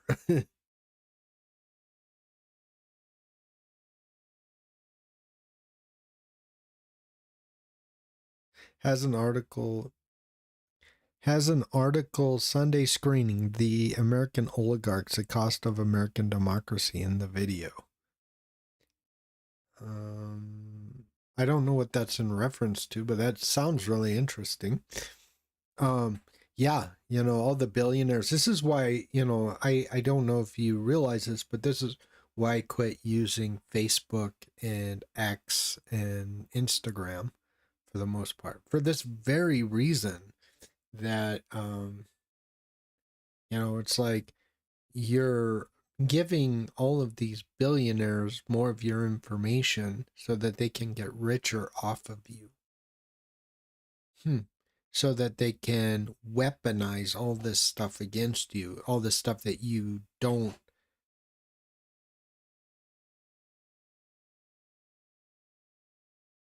Exactly, Art. I love that. Yes, we got to be true to ourselves. But see, the thing is if you talk to some of these people, and I've seen the comments, and I wanted to take a little time to try and find a couple articles to kind of show and kind of highlight what I was talking about.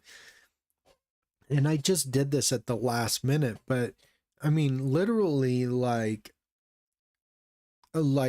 I've seen some of the threads, like, having somebody from like the NixOS or Gnome team, like, hey, you're a conservative nutbag. And I'm like, it wasn't directed at me, but it was directed at someone else. And I was like, wow, okay.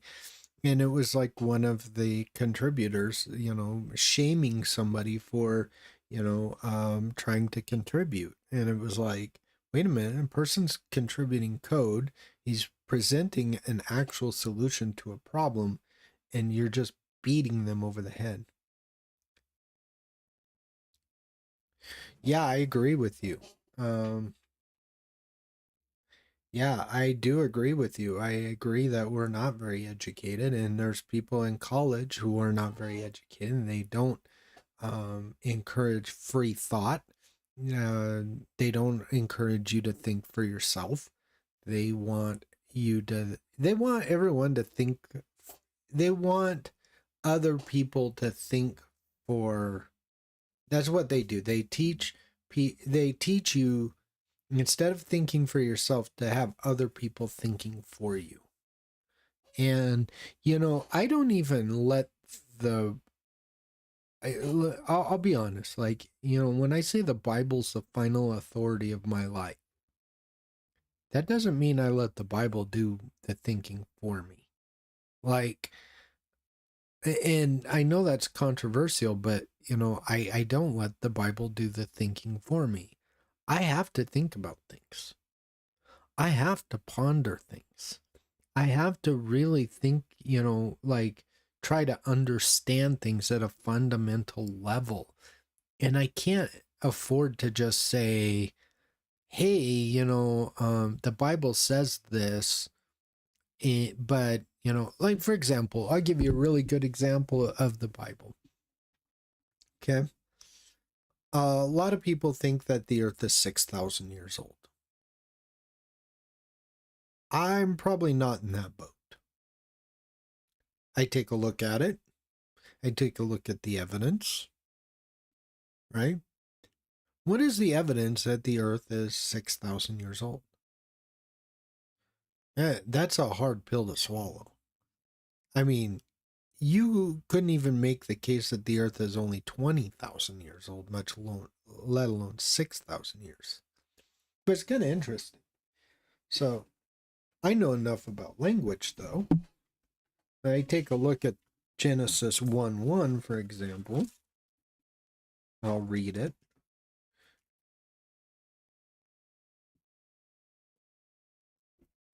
Now, I'm not getting into the Greek and Hebrew and all that, right? But it says, in the beginning, God created the heavens and the earth. Okay? Then it says, the earth was without form and void, and darkness was on the face of the deep, and the Spirit of God was hovering over the face of the waters. Okay? So here's one event. God created the heavens and the earth. Then God said, let there be light, and there was light. Right?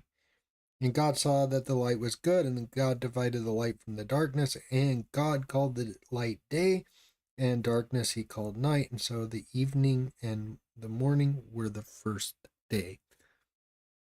I don't know about you.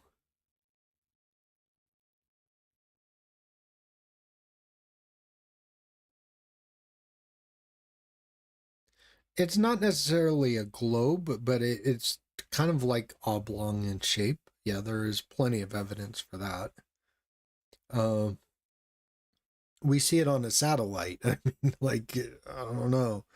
But anyway, so if you take a look at verses 1 and 2 and verses 3 through 5, those could be two different days. Or not two different days, two separate events, sorry. Those could be two separate events. The Earth could very well be 4.5 billion years old. Even if you went strictly from the Bible, let alone, like, this is like a brief synopsis, and it's so brief that, I mean, honestly, there's more information in the average newspaper of things that happened in New York City than there is in the entire book of Genesis. So they're not telling you the whole story about creation. And it's not meant to tell you the whole story. And so we can't have like this like militant view about like the origin of Earth. It's just not possible if you're a thinking person. It's impossible. So you don't have the right to say that the Earth is only 6,000 years old or whatever, because the Earth could be infinitely older. It's just really, folks, it could be infinitely older. And so, it's really interesting because the Bible, and the only reason why I brought that up is, okay, some people, they take that and they basically let the Bible do the thinking for them. And I'm like, okay, is it possible that the Earth could be 4.5 billion years old? I mean, it's still pretty magnificent if it were. I mean, seriously, like, I'm not going to cast any aspersions. Yeah, it's explaining it, but like they're the whole fact of the matter is the fact, and this is the only point that I wanted to get to is, I didn't want to take out my Bible and do any preaching today per se, but I wanted to make a point that, it all just depends on how we look at it. And if we let the Bible, like as a Christian, if I let the Bible do the thinking for me, it means I'm not doing my job. So if I don't live and die by it, or if I guess it's better yet, if I do live and die by it, by the word of God, but I don't actually do the thinking for myself and think, reasonably about things and consider, different points of view and different things, all of a sudden, I think I do more damage to my own cause. I really do. Especially, I want to bring people in. I don't want to push people out and say, oh, yeah, you got to believe in a young Earth scenario. But here, I'll tell you one thing. Here's an interesting fact, okay? And this might actually point to the Earth being younger than we thought it was previously. People like archaeologists and, or not archaeologists, geologists and other people like scientists, they've said that they believe that, like when you look at the Grand Canyon, like all those layers, they say each one of those layers are 10,000 years old. Well, I remember when Mount St. Helens went off, right? That was that volcano. And each one of those layers, just like in Mount St. Helens, were made in about 36 hours.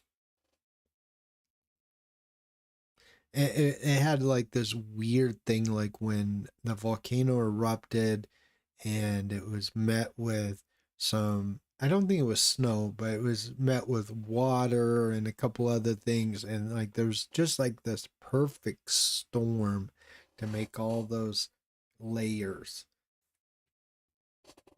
Yes, absolutely.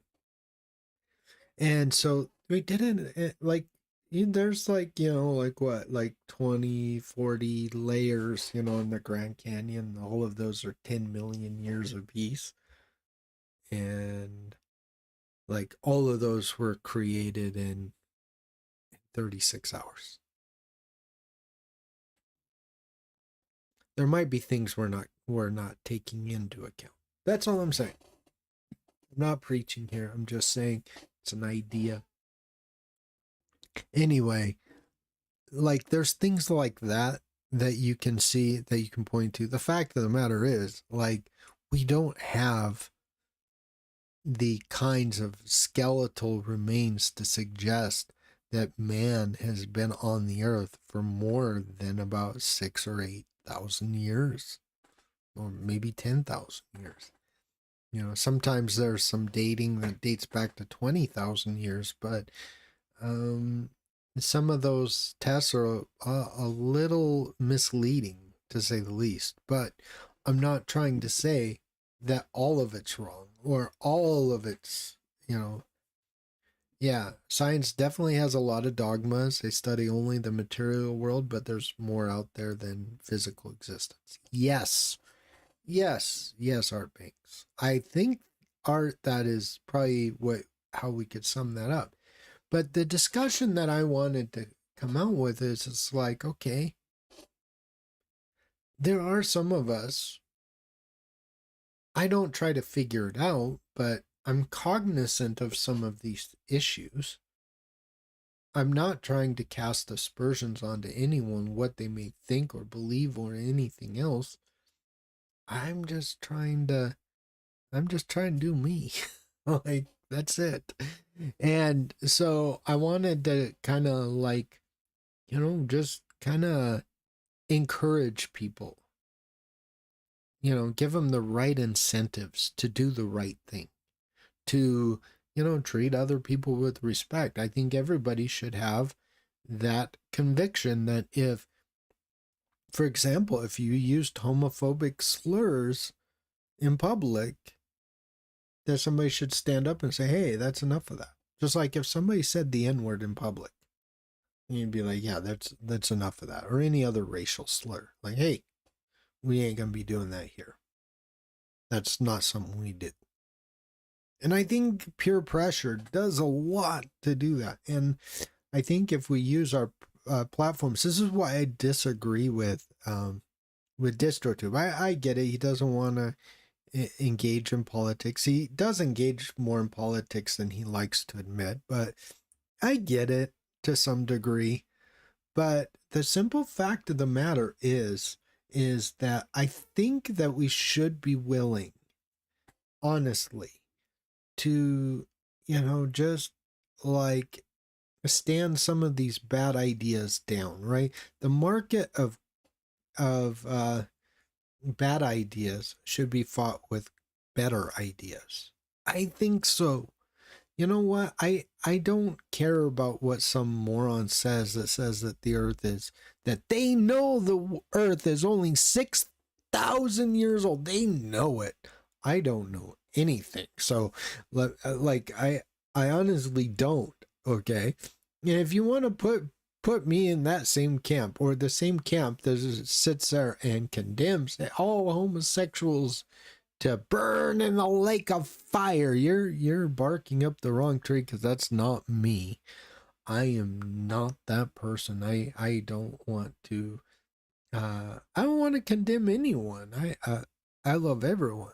So I don't want to, push people away when I could just have a better conversation with them about it, and talk to them and reason with them a little bit better. And I think that is much of what I think that's a lot of what I wanted to get across. Is like, I take a look at like Brian Lunduke. He's been banned from all of these platforms. He's been banned from OpenSUSE, from NixOS, from the Gnome project. He's been banned everywhere. And I get it. Like, he does like to stir the pot, doesn't he? Like he does. He's like, yeah, look at these woke people, you know, like he's obviously a kind of, I think he's libertarian. I used to be libertarian. Living in Mexico for as long as I have, I figured out that figured out what libertarianism would be like in real life. And no, libertarianism is a good idea when you're maybe a high school student.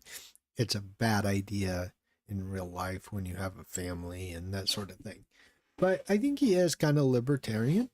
He's a Gen Xer like me. Hey, Patrick, how are you? So anyway, yeah, very good. And so I like what's his name? Landuk. I like Landuk a lot. Anyway, you know, the whole idea that you can just, you know, paint a broad brush, you know, like, I guess I should start over. So Landuk is a really interesting person because he's libertarian like I used to be. But he's a Gen Xer, just like I am. And a lot of people like that are like pro LGBTQ, whatever, they don't understand that in our generation, people really got bullied. Bullying was a big problem. And so I get it. Like I don't want bullying to come back like it used to be. Like I get like there's some bullying still, but it's not nearly what it used to be. Oh my God, in the 80s, oh my God, bullying was so bad. 70s, 80s, and 90s, the bullying just was out of control. And I remember all these preachers like talking about like having their kids under control, and their kids were the biggest bullies, right? And you're like, are you serious? Anyway, so I'm coming back to a better point here where I remember bullying, and I'm not a fan of it. I was bullied a little bit until I learned to punch back. And once I learned to defend myself a little bit, and, you know, I just showed people that I would fight back, the bullying stopped. I wasn't trying to be anyone. I wasn't trying to be a tough guy, but you know what? If you put me into a corner, and actually that's the way I've always been in my life, is if, you know, I'll try to get out of a conflict, but if you put me in a corner, that's when I just explode. Yeah, like it seems like there's no way out, and I find a way out. Like it's pretty funny. But anyway, we're both Gen Xers, and so I think I identify with a lot of what he's seeing and what he doesn't agree with. And I think I would probably say the same thing. I don't think I necessarily agree with some of these trends that I'm seeing today. And so I really want to just kind of talk and say, hey, let's knock this crap off, right? Let's just knock it all off. Let's just treat each other with dignity. Like, hey, you know, when I come to your house, you shake my hand just like I would shake your hand if you were invited to my house, right? We treat each other with dignity and respect. And, you know, I know it goes both ways. And I do know that, you know, some conservative type people have really given the whole, have like probably given their cause a really bad name. I do think there are conservatives who are good faith actors. Sorry about this commercial. Or somebody's driving around with a car with a speaker on the top. Anyway, so back to my point though. I really think that there are good faith people on every side. You know, like when I sit there and watch like the Young Turks, for example. Like seriously, when you watch TYT, you watch Cenk Uygur, like as long as he's not going off on Palestine and not, you know, like, but pretty much everything else, he's fairly objective, right? Like, You might disagree with his overall stances and stuff, but he's fairly objective and he's on the left. I would even say the majority report is fairly objective. I would say, what is that other one? Secular Talk. Or there's a couple others out there. They're on the left, right? They're really on the left. They're very left wing, Medicare for all, left wing. And so, good people though. I would, Destiny's more corporate Democrat, but he's a good person. And so I would never cast aspersions as to what someone believes or why they believe it, or that they're bad faith because they have certain beliefs or whatever. I would never do that because I don't think that that's the right thing. And I'll tell you this, I may have feelings about, religious beliefs about certain things, but I'll tell you what, I would never mistreat anyone. I don't care who you are. I'm not going to mistreat you. Now, I will say this. If you put me in a corner and you make, essentially, make me defend myself, I would defend myself. I don't see a problem with that. There's no contradiction to my Christian faith or anything else. I would defend myself. And so this is the point that I wanted to get across today, is that we're just different, right? And even here, we see a lot of, just in the comments, I think you've seen a lot of different people. And I think that they don't like getting beat over the head. I think that we could sum this up. Just quit beating us over the head. I'm not a typical person at all by any stretch of the imagination, by any metric that you could point to. I'm not. But anyway, I just wanted to kind of touch base because, I had this really cool experience yesterday. And like I said, it was with this person. Let's see here if I can, let me find it. This person, Matt, he's a fellow YouTuber. We had similar, backgrounds, like I said, and we would have never known that we have similar backgrounds had we not talked. So I was really cool.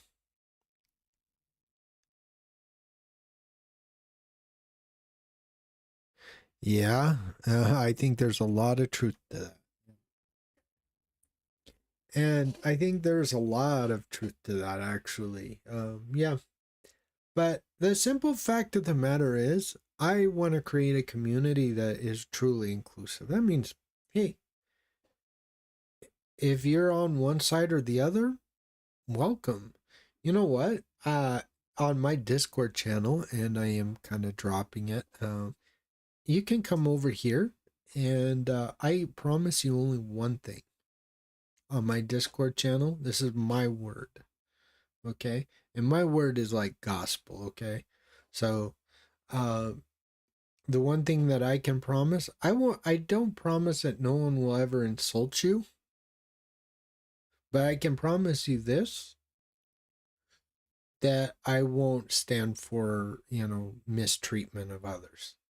I'll ban that person. If someone gets mistreated and I see it, I'll ban them. That's my commitment. On my channel, I would say the same thing, or anything else, any other group that we belong to. If I saw someone mistreating someone, you're banned. Just straight up, you're banned.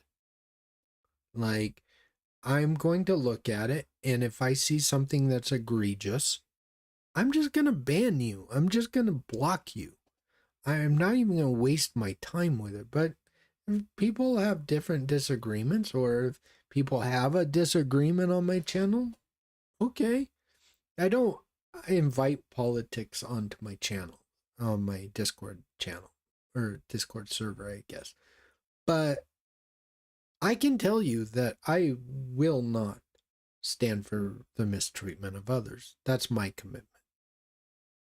I think that's the commitment we should have. Just, hey, let's just not mistreat one another. And why isn't it the same with some of these big projects? Why isn't that the same? Why isn't that the litmus test of whether someone can contribute in the NixOS or the OpenSUSE project? Why isn't that? Why aren't we doing that? I honestly, for the life of me, I just don't see it. I don't see like why we can't just kind of like Donald said, live and let live, like get along with one another. Like these are, like most of the time you can get along with people. And, it's like a little mistreatment. Okay, yeah, you let it go and you try to find some common ground. Sure. But anyway, why is it that we have to, everything has to be weaponized? Okay. Oh, crema de cacahuate. No sé, yo creo, pero a ver, necesito. Oh, wait. I'm almost done. ¿Qué? I'm almost done. ¿Qué es eso? Oh my God. ¿Estás en vivo? Yes. Pues necesito pasar porque me voy a bañar. Oh my God. Oh, pásate pues.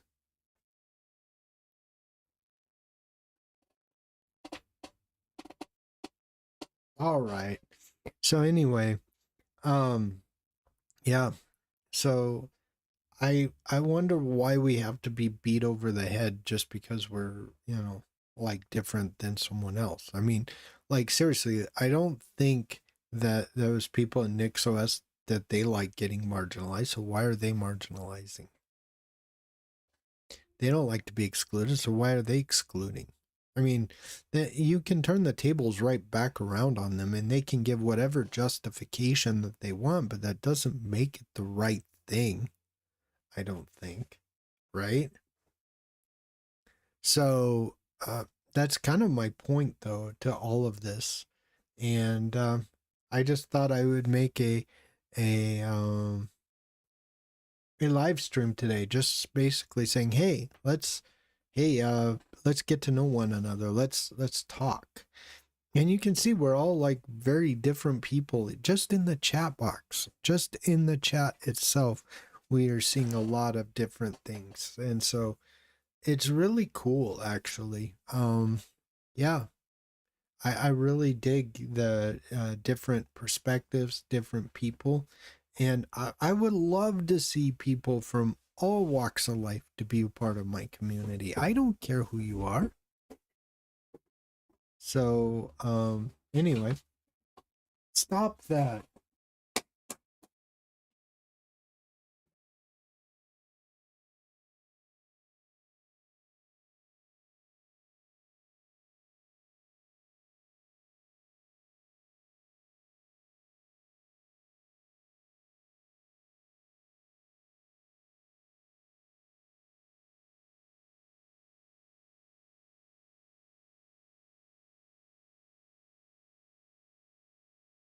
No, después no, porque ya.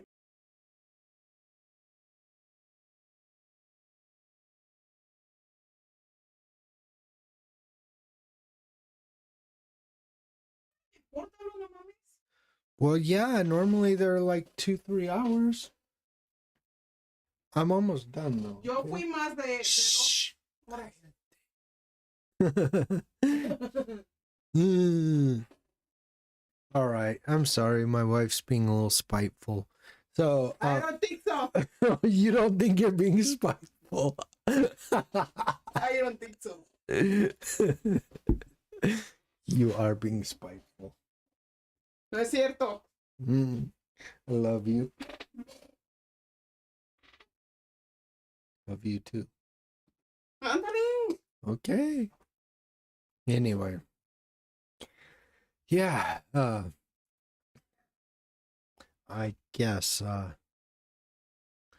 yeah, anyway, I got a little off track, but yeah, different points of view are always an opportunity to learn. Yes. And that's kind of the way I look at things, like, you could take a look at, like, you could go to like an Amish community, right? And I don't necessarily recommend that you do it, but, oh, yes. Dice, saludos a tu esposa, amigo.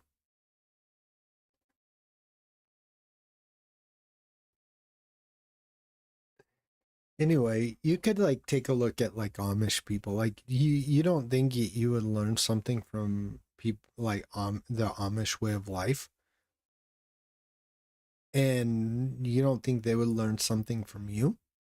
Like, of course they would. And they might think it's bad at first, like, oh my God, like someone wants to drive a car now, or something, But yeah, people are people, and their backgrounds and stuff sometimes are a little different, but we're all kind of the same. We bleed, we hurt. I'll give you a really good example of and this is something that I'll just end with. I used to work in the call centers here in Mexico, and there was this a friend of mine and we had this friend. She was a lesbian, and that kind of ties into what we're talking about. One time I was walking across the street and I tripped, and this person literally was willing to put her body on the line to keep me from falling and hitting the ground. I mean, it just is so, like, if you think that a person, just because they have different beliefs, cannot have goodwill towards other people, man, that's a really, really hard pill to swallow for me. Anyway, I'm going to take a quick break. I'll be right back.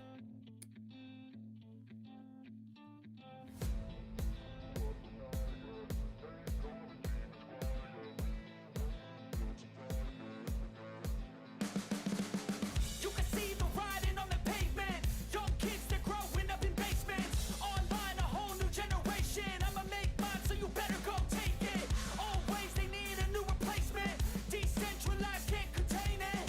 We're changing lives, yeah, upgrading. Call it suicide of the older generation. What keeps you up at night, yeah? Make all the demons quiet, yeah. We were built to thrive, yeah. I think that we've all had enough. What keeps you up at night, yeah? Make all the demons quiet, yeah. We were built to thrive, yeah. I think that we've all had enough. Yeah, I think that we've all had enough. Sick of dealing with the old plan. They know that we're calling it wrong. You got me like, oh yeah, I think that we've all had enough. Sick of dealing with the old plan. They know that we're calling it wrong. Hey, it's too late to try to go contain it. A generation fueled by creation. We live lives on a small screen nation. We control the airwaves, no negotiation. I refuse to think we need saving. Something good will come from creation. And when we think that the world is too anxious, we'll adapt, evolve, survive, and save it. What keeps you up at night, yeah? Make all the demons quiet, yeah. We were built to thrive, yeah. I think that we've all had enough. What keeps you up at night, yeah? Make all the demons quiet, yeah. We were built to thrive, yeah. I think that we've all had enough. Yeah, I think that we've all had enough. Sick of dealing with the old plan. They know that we're calling it wrong. You got me like, oh yeah, I think that we've all had enough. Sick of dealing with the old plan. They know that we're calling it wrong.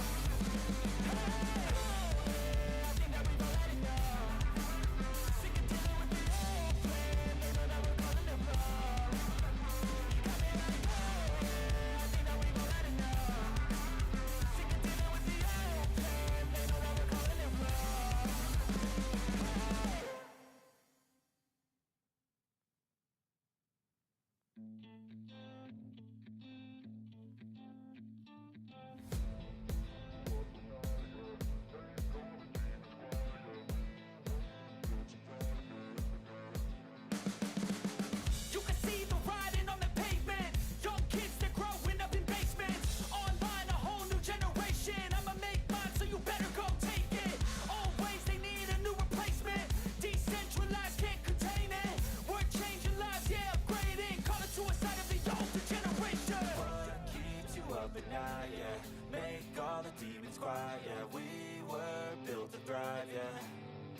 I think that we've all had enough. What keeps you up at night, yeah.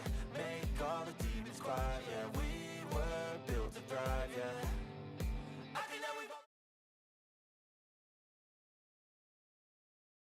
Who's still with me? I hope people are still around. They didn't leave me.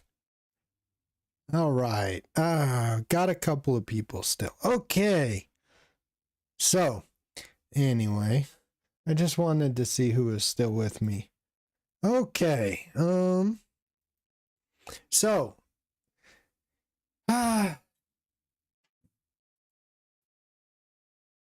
Y espero que ya hayas terminado, ¿eh? I Me voy a cambiar. okay. Todo bien. Hey.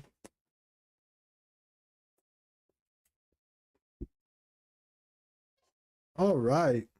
So what's everyone up to? I know there's only a couple people, but anyway.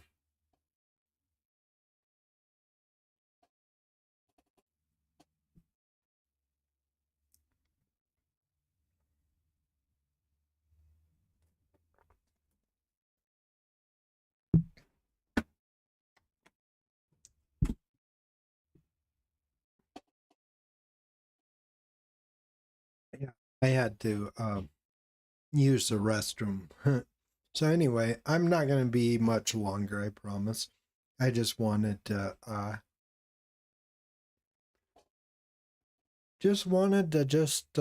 talk a little bit and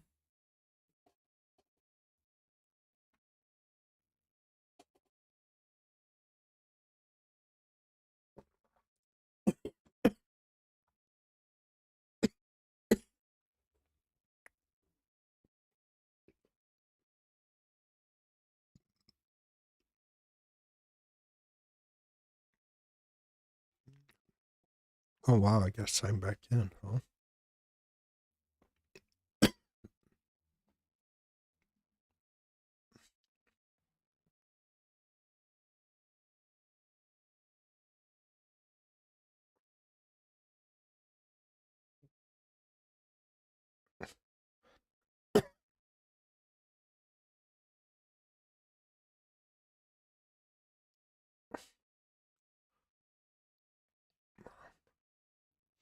Yeah, it's kind of like this right here. When you take a look at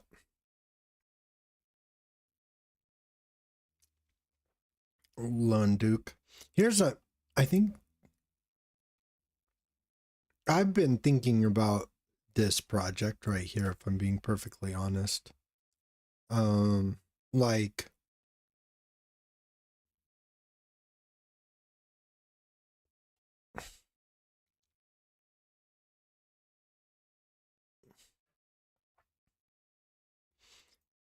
Like, if you take a look at this, for example.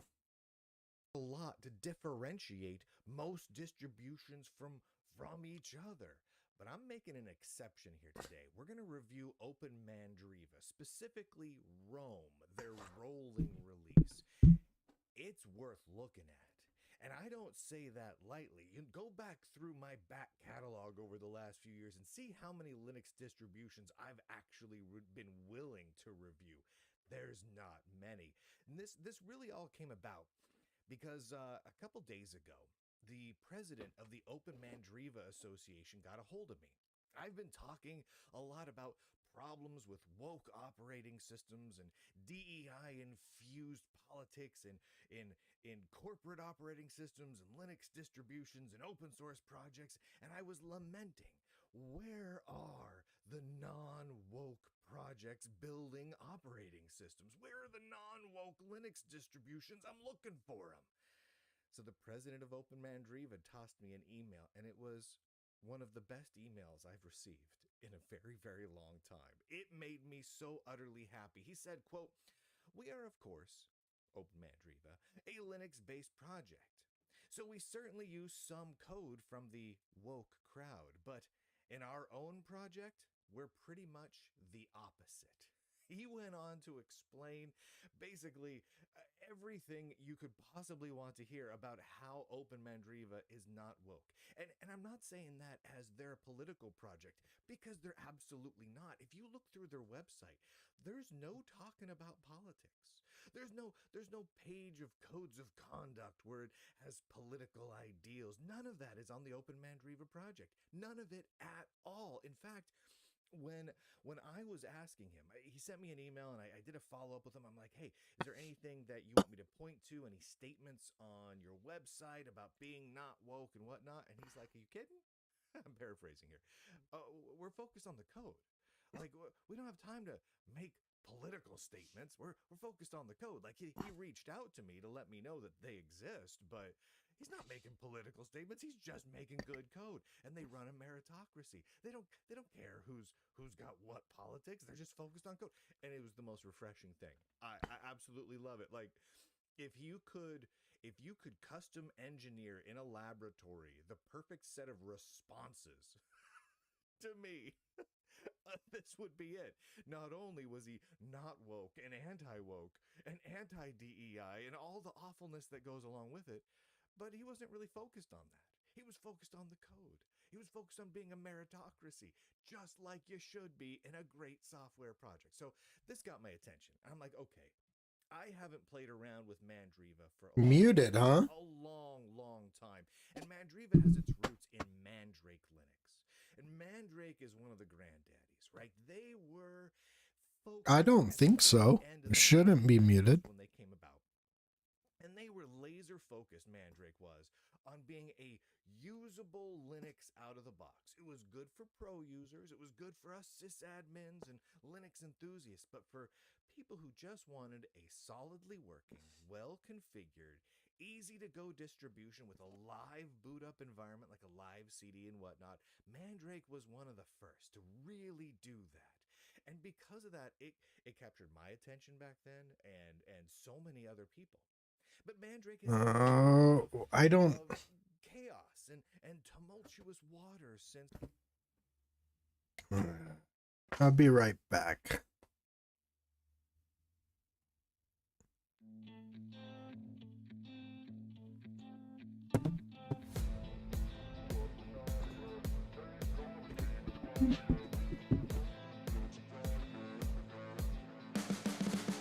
You can see the writing on the pavement. Young kids, they're growing up in basements. Online, a whole new generation. I'ma make mine, so you better go take it. Always, they need a new replacement. Decentralized, can't contain it. We're changing lives, yeah, upgrading. Call it suicide of the older generation. What keeps you up at night, yeah? Make all the demons quiet, yeah. We were built to thrive, yeah. I think that we've all had enough. Sorry about that. Sorry about that. Let's continue. and I think for a lot of us, Mandrake and Mandriva and every fork of it since then has kind of fallen off of our radars. So I thought, you know what, I need to remedy this. So I sat down immediately. I downloaded their most recent version of Open Mandriva, both their stable release and their rolling release. Like they have Rock, which is their, release it every so often, but only when it's rock solid ready release, like an enterprise style release, and Rome, which is their rolling, updated, constantly bleeding edge release. And I downloaded both of them. I put them on a couple of different machines here, and I really enjoyed it. I don't want to give away spoilers for the end of the review, but I loved it. It's great. It's a great system. I'm going to walk you through a couple of pieces here, and you make up your own mind. If you're looking for a non-woke distribution, and even more importantly, in my opinion, a distribution focused on the code, on meritocracy, on not making political statements, on being completely big tech and independent of any other distro. I mean, they ship by default a version of the Chromium browser with all the googly stuff stripped out because they got to stay big tech free as they can, and I appreciate that. I appreciate that approach. So I'm gonna walk you through this here. And we're going to start with, and this is Monday? a really weird place to start. We're gonna start with downloading. No, god damn it. Because if I'm being honest, Damn it, the lady. biggest weak point, this is crazy, of Open Mandriva is downloading it. That may sound nuts. And when you can go to almost any Linux distribution website, click a download button, and the ISO automatically starts downloading, not Open Mandriva. Because they've got a build process, and you can get some nightly builds of their rolling release, and you can get different variations, and you can download them from different places, and honestly, downloading it is kind of complicated. So I'm going to walk you through how I downloaded it. Okay. And you can follow along with that. So you go to openmandriva.org, and you click on the download button, which takes you to this page. For those of you watching the video version, for those of you listening to the audio version, I don't know, go to the website and follow along as best you can. You go to this page, which lists all the different variations. Oh, I got you. Development branches and their various spins, which are just community variations and whatnot. Their server images, all that stuff, right? So I select Rome because I wanted to work specifically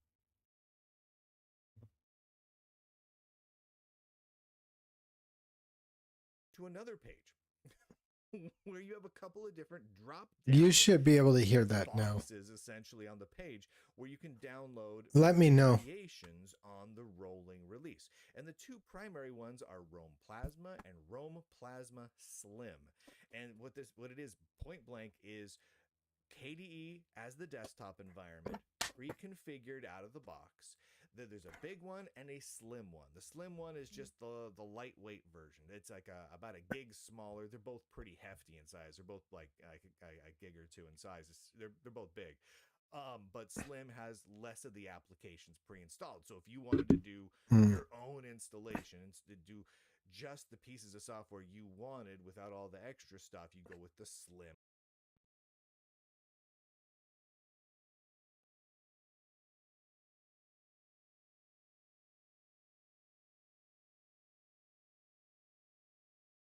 You'd be wrong. This literally is the most convoluted download process I've ever seen in a Linux distribution. But I'm telling you right now, it's worth it. It's worth it. Stick with it. I hope they can clean this up because honestly, this is like the only downside to this distribution. So then you're taken to, if you're doing the rolling distribution, a build page where it lists the builds. The 5 or so most recent builds of the rolling distribution in reverse chronological order. So the top one is the most recent. Okay. So you click on the ID for the top one, the little build number for it, and you'd expect an ISO to download. But again, you'd be wrong. You're then taken to a build page where that page, if you look on the right-hand side, has an ISO file. There, you can download it. Now, here's the thing, though. That ISO file, the link to it, Okay, I see.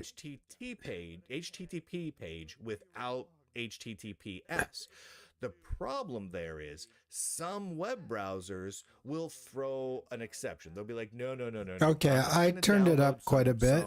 Some 2 gig ISO file from a non-encrypted website. Okay, And I some of see. them don't even give you an error message, depending on what you're running. Some variations of Chrome, Brave, and a few other browsers will just go, no, we're not going to download that. So you got to right click, save as, and be like, I no, turned I'm it up telling you quite a right bit. now, save this file, and then it'll save it. Or you can use like wget or curl or something like that. Once you've downloaded, everything after that is cake. Everything after the download process is perfect. I kind of think of it like this. It's almost like an IQ test. Are you smart enough to deserve to run Open Mandriva? Because if you're smart enough and you can get through the point where you can download it, you're going to be treated to a beautiful distribution, an absolutely glorious distribution, and you're going to be thrilled with it. I mean, it's just fantastic. I'm going to go through some screenshots here. I loaded these up in QEMU. Are you smart enough to deserve? I'm also running it on a Framework 13 laptop. Because if you're smart enough and you can get through the point where you can download it, you're going to be treated to a beautiful distribution, an absolutely glorious distribution, and you're going to be thrilled with it. I mean, it's just fantastic. I'm going to go through some screenshots here. I loaded these up in QE. I also got the darn thing up and running. All right, I figured it out. Go. I had a couple issues with that at first, but I worked them all out. Honestly, okay, yeah. Compared to every other major distribution, absolutely glorious on those two machines, it was as good or better. The framework 13, in fact, some distributions I've installed on there have not worked with a couple of components out of the box, specifically hibernate, right? Close the lid and actually hibernate. Whereas Open Mandriva worked out of the gate. Like, it set it up properly. It set up the swap with the hibernation option, set it up perfectly, and it worked right. You know, see some screenshots here. I'm also running it on a framework 13 laptop over here without issues. Hibernate works. Everything works. It worked out of the box perfectly. No complaints whatsoever. I also got the darn thing up and running on a Microsoft Surface Go. I had a couple issues with that at first, but I worked them all out. Honestly, compared to every other major distribution I've put on those two machines, it was as good or better. The framework 13, in fact, some distributions I've installed on there have not worked with a couple of components out of the box, specifically hibernate, right? Close the lid and actually hibernate. Whereas Open Mandriva worked out of the gate. Like, it set it up properly. It set up the swap with the hibernation option, set it up perfectly, and it worked right out of the gate. Others like Ubuntu, hibernate did not work out of the box on that particular machine. So overall, it's as good or better than hardware wise than Fedora, Ubuntu, or Debian, or anything else I've tried. But I've got this up in an emulator so I could take some easy screenshots here. When you boot into the live environment, it's real simple. All of us have had live environments nowadays. It's got a little, hey, how are you? Welcome page, and it tells you a little bit about what's new and all that sort of thing, yada, yada, yada. The installer. All right. Now, the installer is pretty normal. They use the same installer. I can't remember. What was it? Was it Caligara? Or there's an installer package, an open source installer package that multiple distributions use. NixOS uses the same one. Some of the Ubuntu respins like Lubuntu and Kubuntu use the same one, and so does Open Calamaris. So they're using this here. It works fine. I saw no issues with it at all.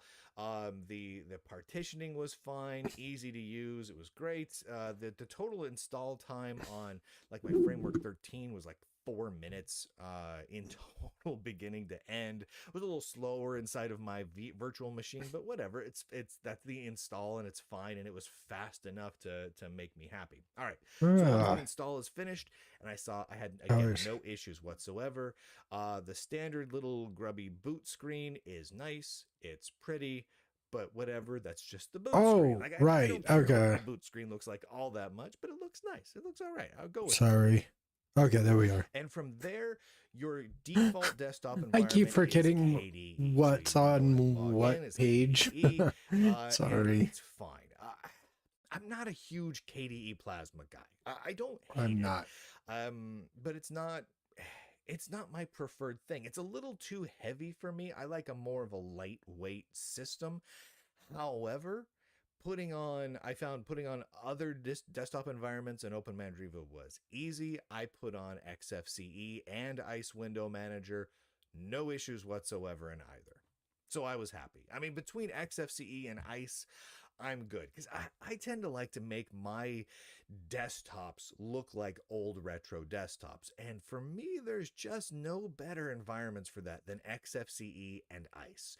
The available themes for those two desktop environments and window managers are... Yeah, he's got a really good point here about that. Like, I'm really interested in this You need to go? All right, Donald, thanks for hanging out. I really appreciate it. So he has a point, though, with this Open Mandriva. I've been meaning to check this out for some time.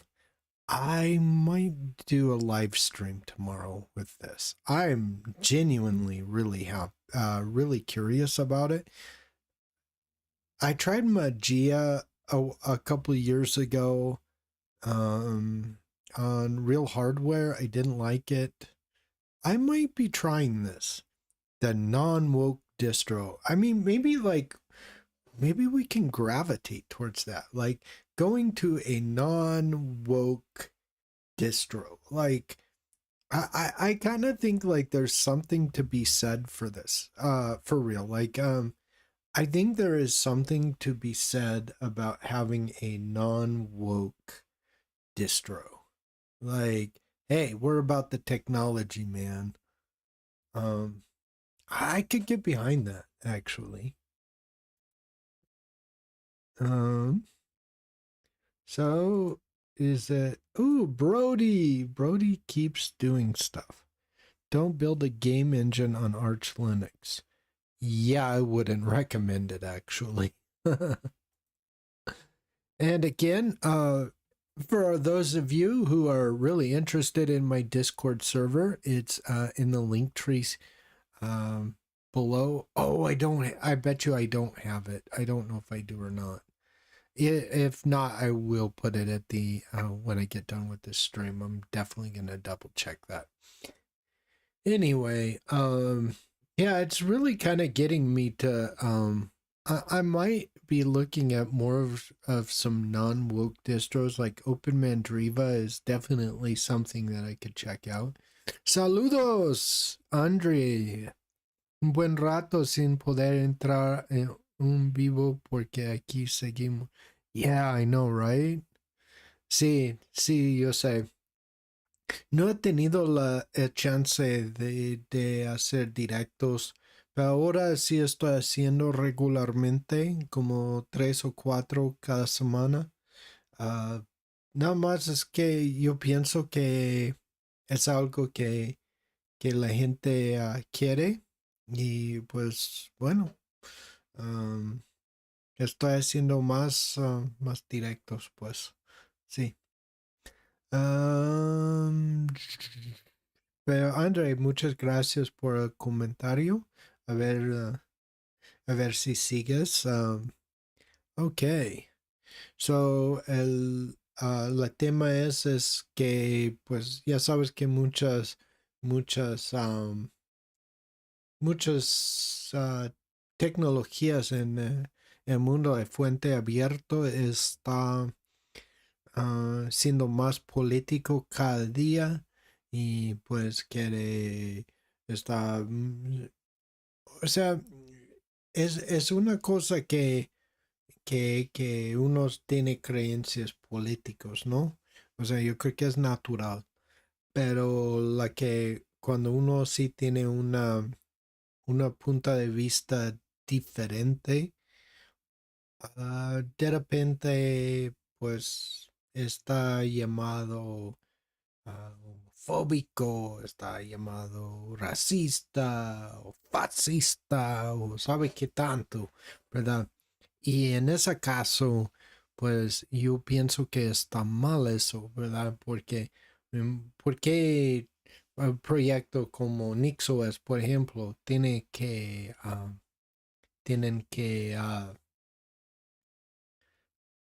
porque ellos tienen que.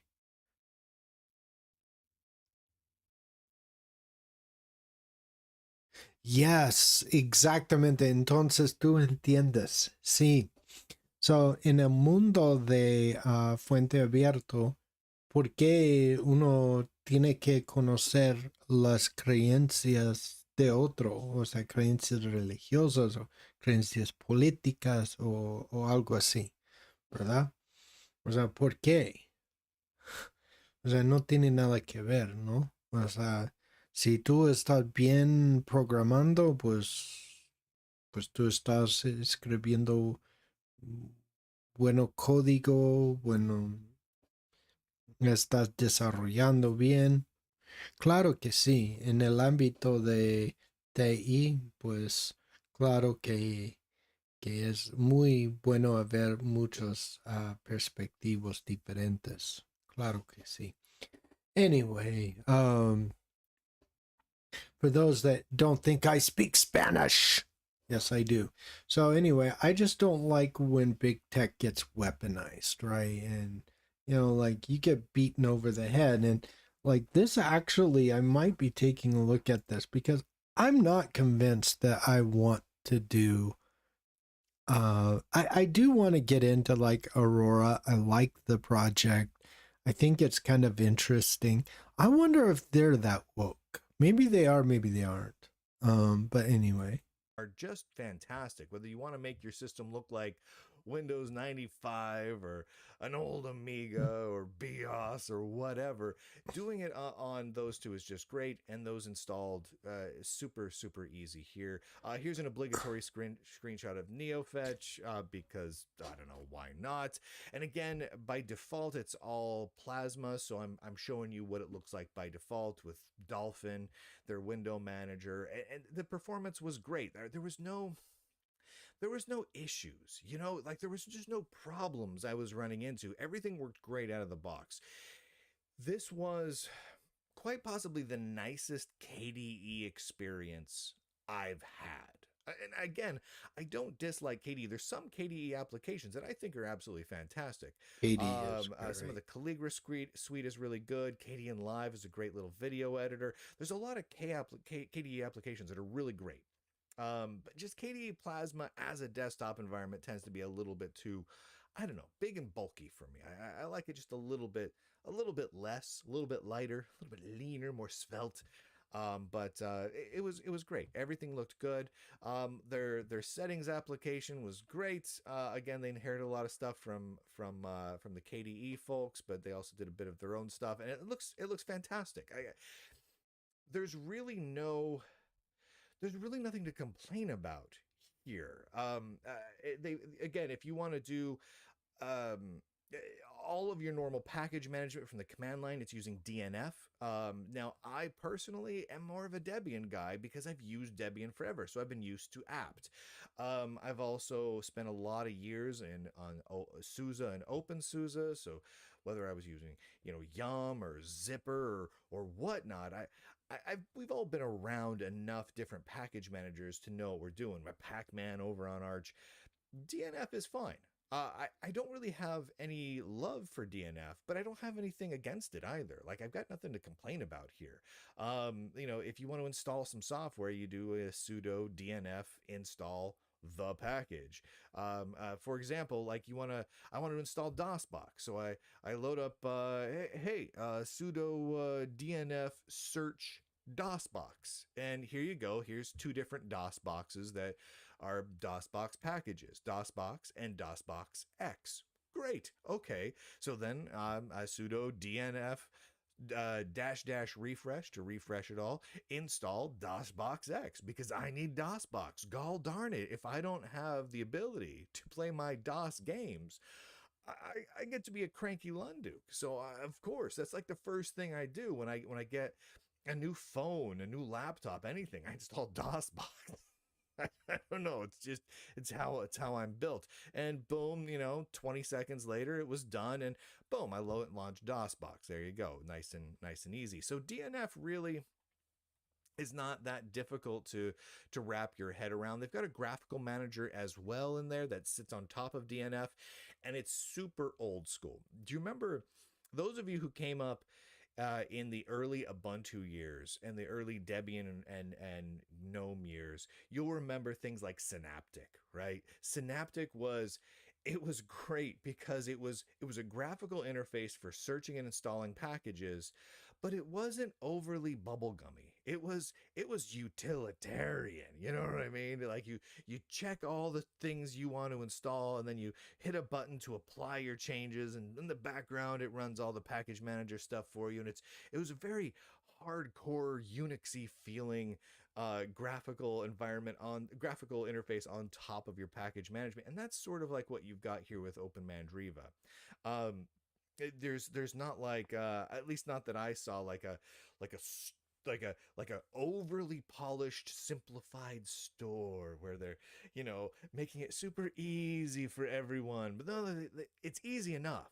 Like it's approachable for everyone, but it's power user, right? Like it's you using it feels like a power user of old. It's like when we went back in time, 10 or 15 years and said, okay, what is the most usable way we could think of to make Linux and Unix and BSD environments? Let's do that right now, right? It doesn't have all this super crazy, flat, super easy interfaces of blah, blah, blah from Microsoft and Apple. Like, no, no, no, no, no, no, no. It's easy to use for slightly old school Linux. Do you know what I mean? It's almost like a throwback, but using new technologies. It's new, it's up to date, it's cutting edge, but with slightly older design sensibilities from like an engineering standpoint. I really appreciated that. Now there's some downsides. There's some downsides here. I already mentioned that downloading the darn ISO is tricky. That's the biggest downside I think I found to Open Mandriva is getting started and grabbing the ISO. Now I asked some of the people involved in the project, and they told me they recommended at the moment grab the rolling release because it's the most up to date. Their rock release is a little bit older, and they've got a new version of their rock release that's coming out, I think maybe in a matter of days. Like, it sounds like really soon. But if you want to right now, as of January 8th, grab the latest and greatest, you want to grab their rolling release, their Rome release. The other downsides is the KDE Plasma thing. If you're not a big KDE guy, this is KDE by default, right? The other downside here is that there's not a lot of marketing polish, right? On the website is where it really shines through, because once you get the distribution up and running, it's great. It's nice. It's an extremely polished old school Linux, Unix, BSD workstation, but extremely polished. And I liked that. So what's weird is the So anyway, that's he's just talking about Open Mandriva, the non-woke distro, and check out Lunduk. He talks about like some of these wokies, and I hate the word woke because it's just the only way that people understand what we're talking about, right? Like, it isn't that we really have anything against people who think differently than us. Like, I don't think that's it. I don't think that's the case with Lunduk either. I think it's more of a thing where we just don't like getting beat over the head and forced to change our, some of our belief systems just to accommodate someone else, but they won't do the same for us. Like that usually is what is the bottom line, and so I don't know, like, I like NixOS. I think NixOS is a great project. I don't like OpenSUSE. I think it's a horrible project, but I don't like the development practices. I don't care. The people are kind of crappy in some of these circles, but the Gnome is another example where they have horrible development practices. And not only that, and this is probably the most important thing, is that I kind of think, if I'm being perfectly honest, I think that I'm just kind of lost my train of thought here, but I think that some of these projects, they have probably some good intentions, but they have these horrible practices. And so so every time you call out the practices, they kind of like accuse you of making ad hominem attacks, or saying, oh, hey, maybe they'll even go as far as say, oh, you're saying this because I'm gay. I'm like, well, I didn't know you were gay. So like, no, that's not why I'm saying it. It's a horrible, practice. And this is the whole issue, I think, that people have with some of this, what we would call wokeness. I don't think people care, like, hey, we got homosexuals in the Linux community. I don't think anyone cares. honestly. So if you're gonna care whether or not what I think about homosexuality or what I think about gay people, like if you even care about that, like if that even comes up on your radar. And the thing is there are people, just like people whose whole identity is, hey, I'm an Arch user. That's their whole identity in life. I use Arch. Like, you're an idiot if you use Arch Linux, by the way. Just saying. It's not a good distro. And I gotta tell you that Fedora is much better. I think I'll like this Open Mandriva even better, which is amazing to me. And I actually am like, when I heard that it was non-woke, I was like, wow, like, let me try it out. Is there another project like that? Maybe that has a little bit more steam? Like, seriously, like, I really want to have like a non-woke type situation. Anyway, I think that's it for today. So anyway, everyone, have a great day. Have a great Sunday. Have a blessed day. Enjoy the Lord's Day. Be sure to read your Bibles if that's your thing, like it is mine. And have a great day, everyone. I think that's probably it. Let's all get along, man. Can't we all just get along? Peace.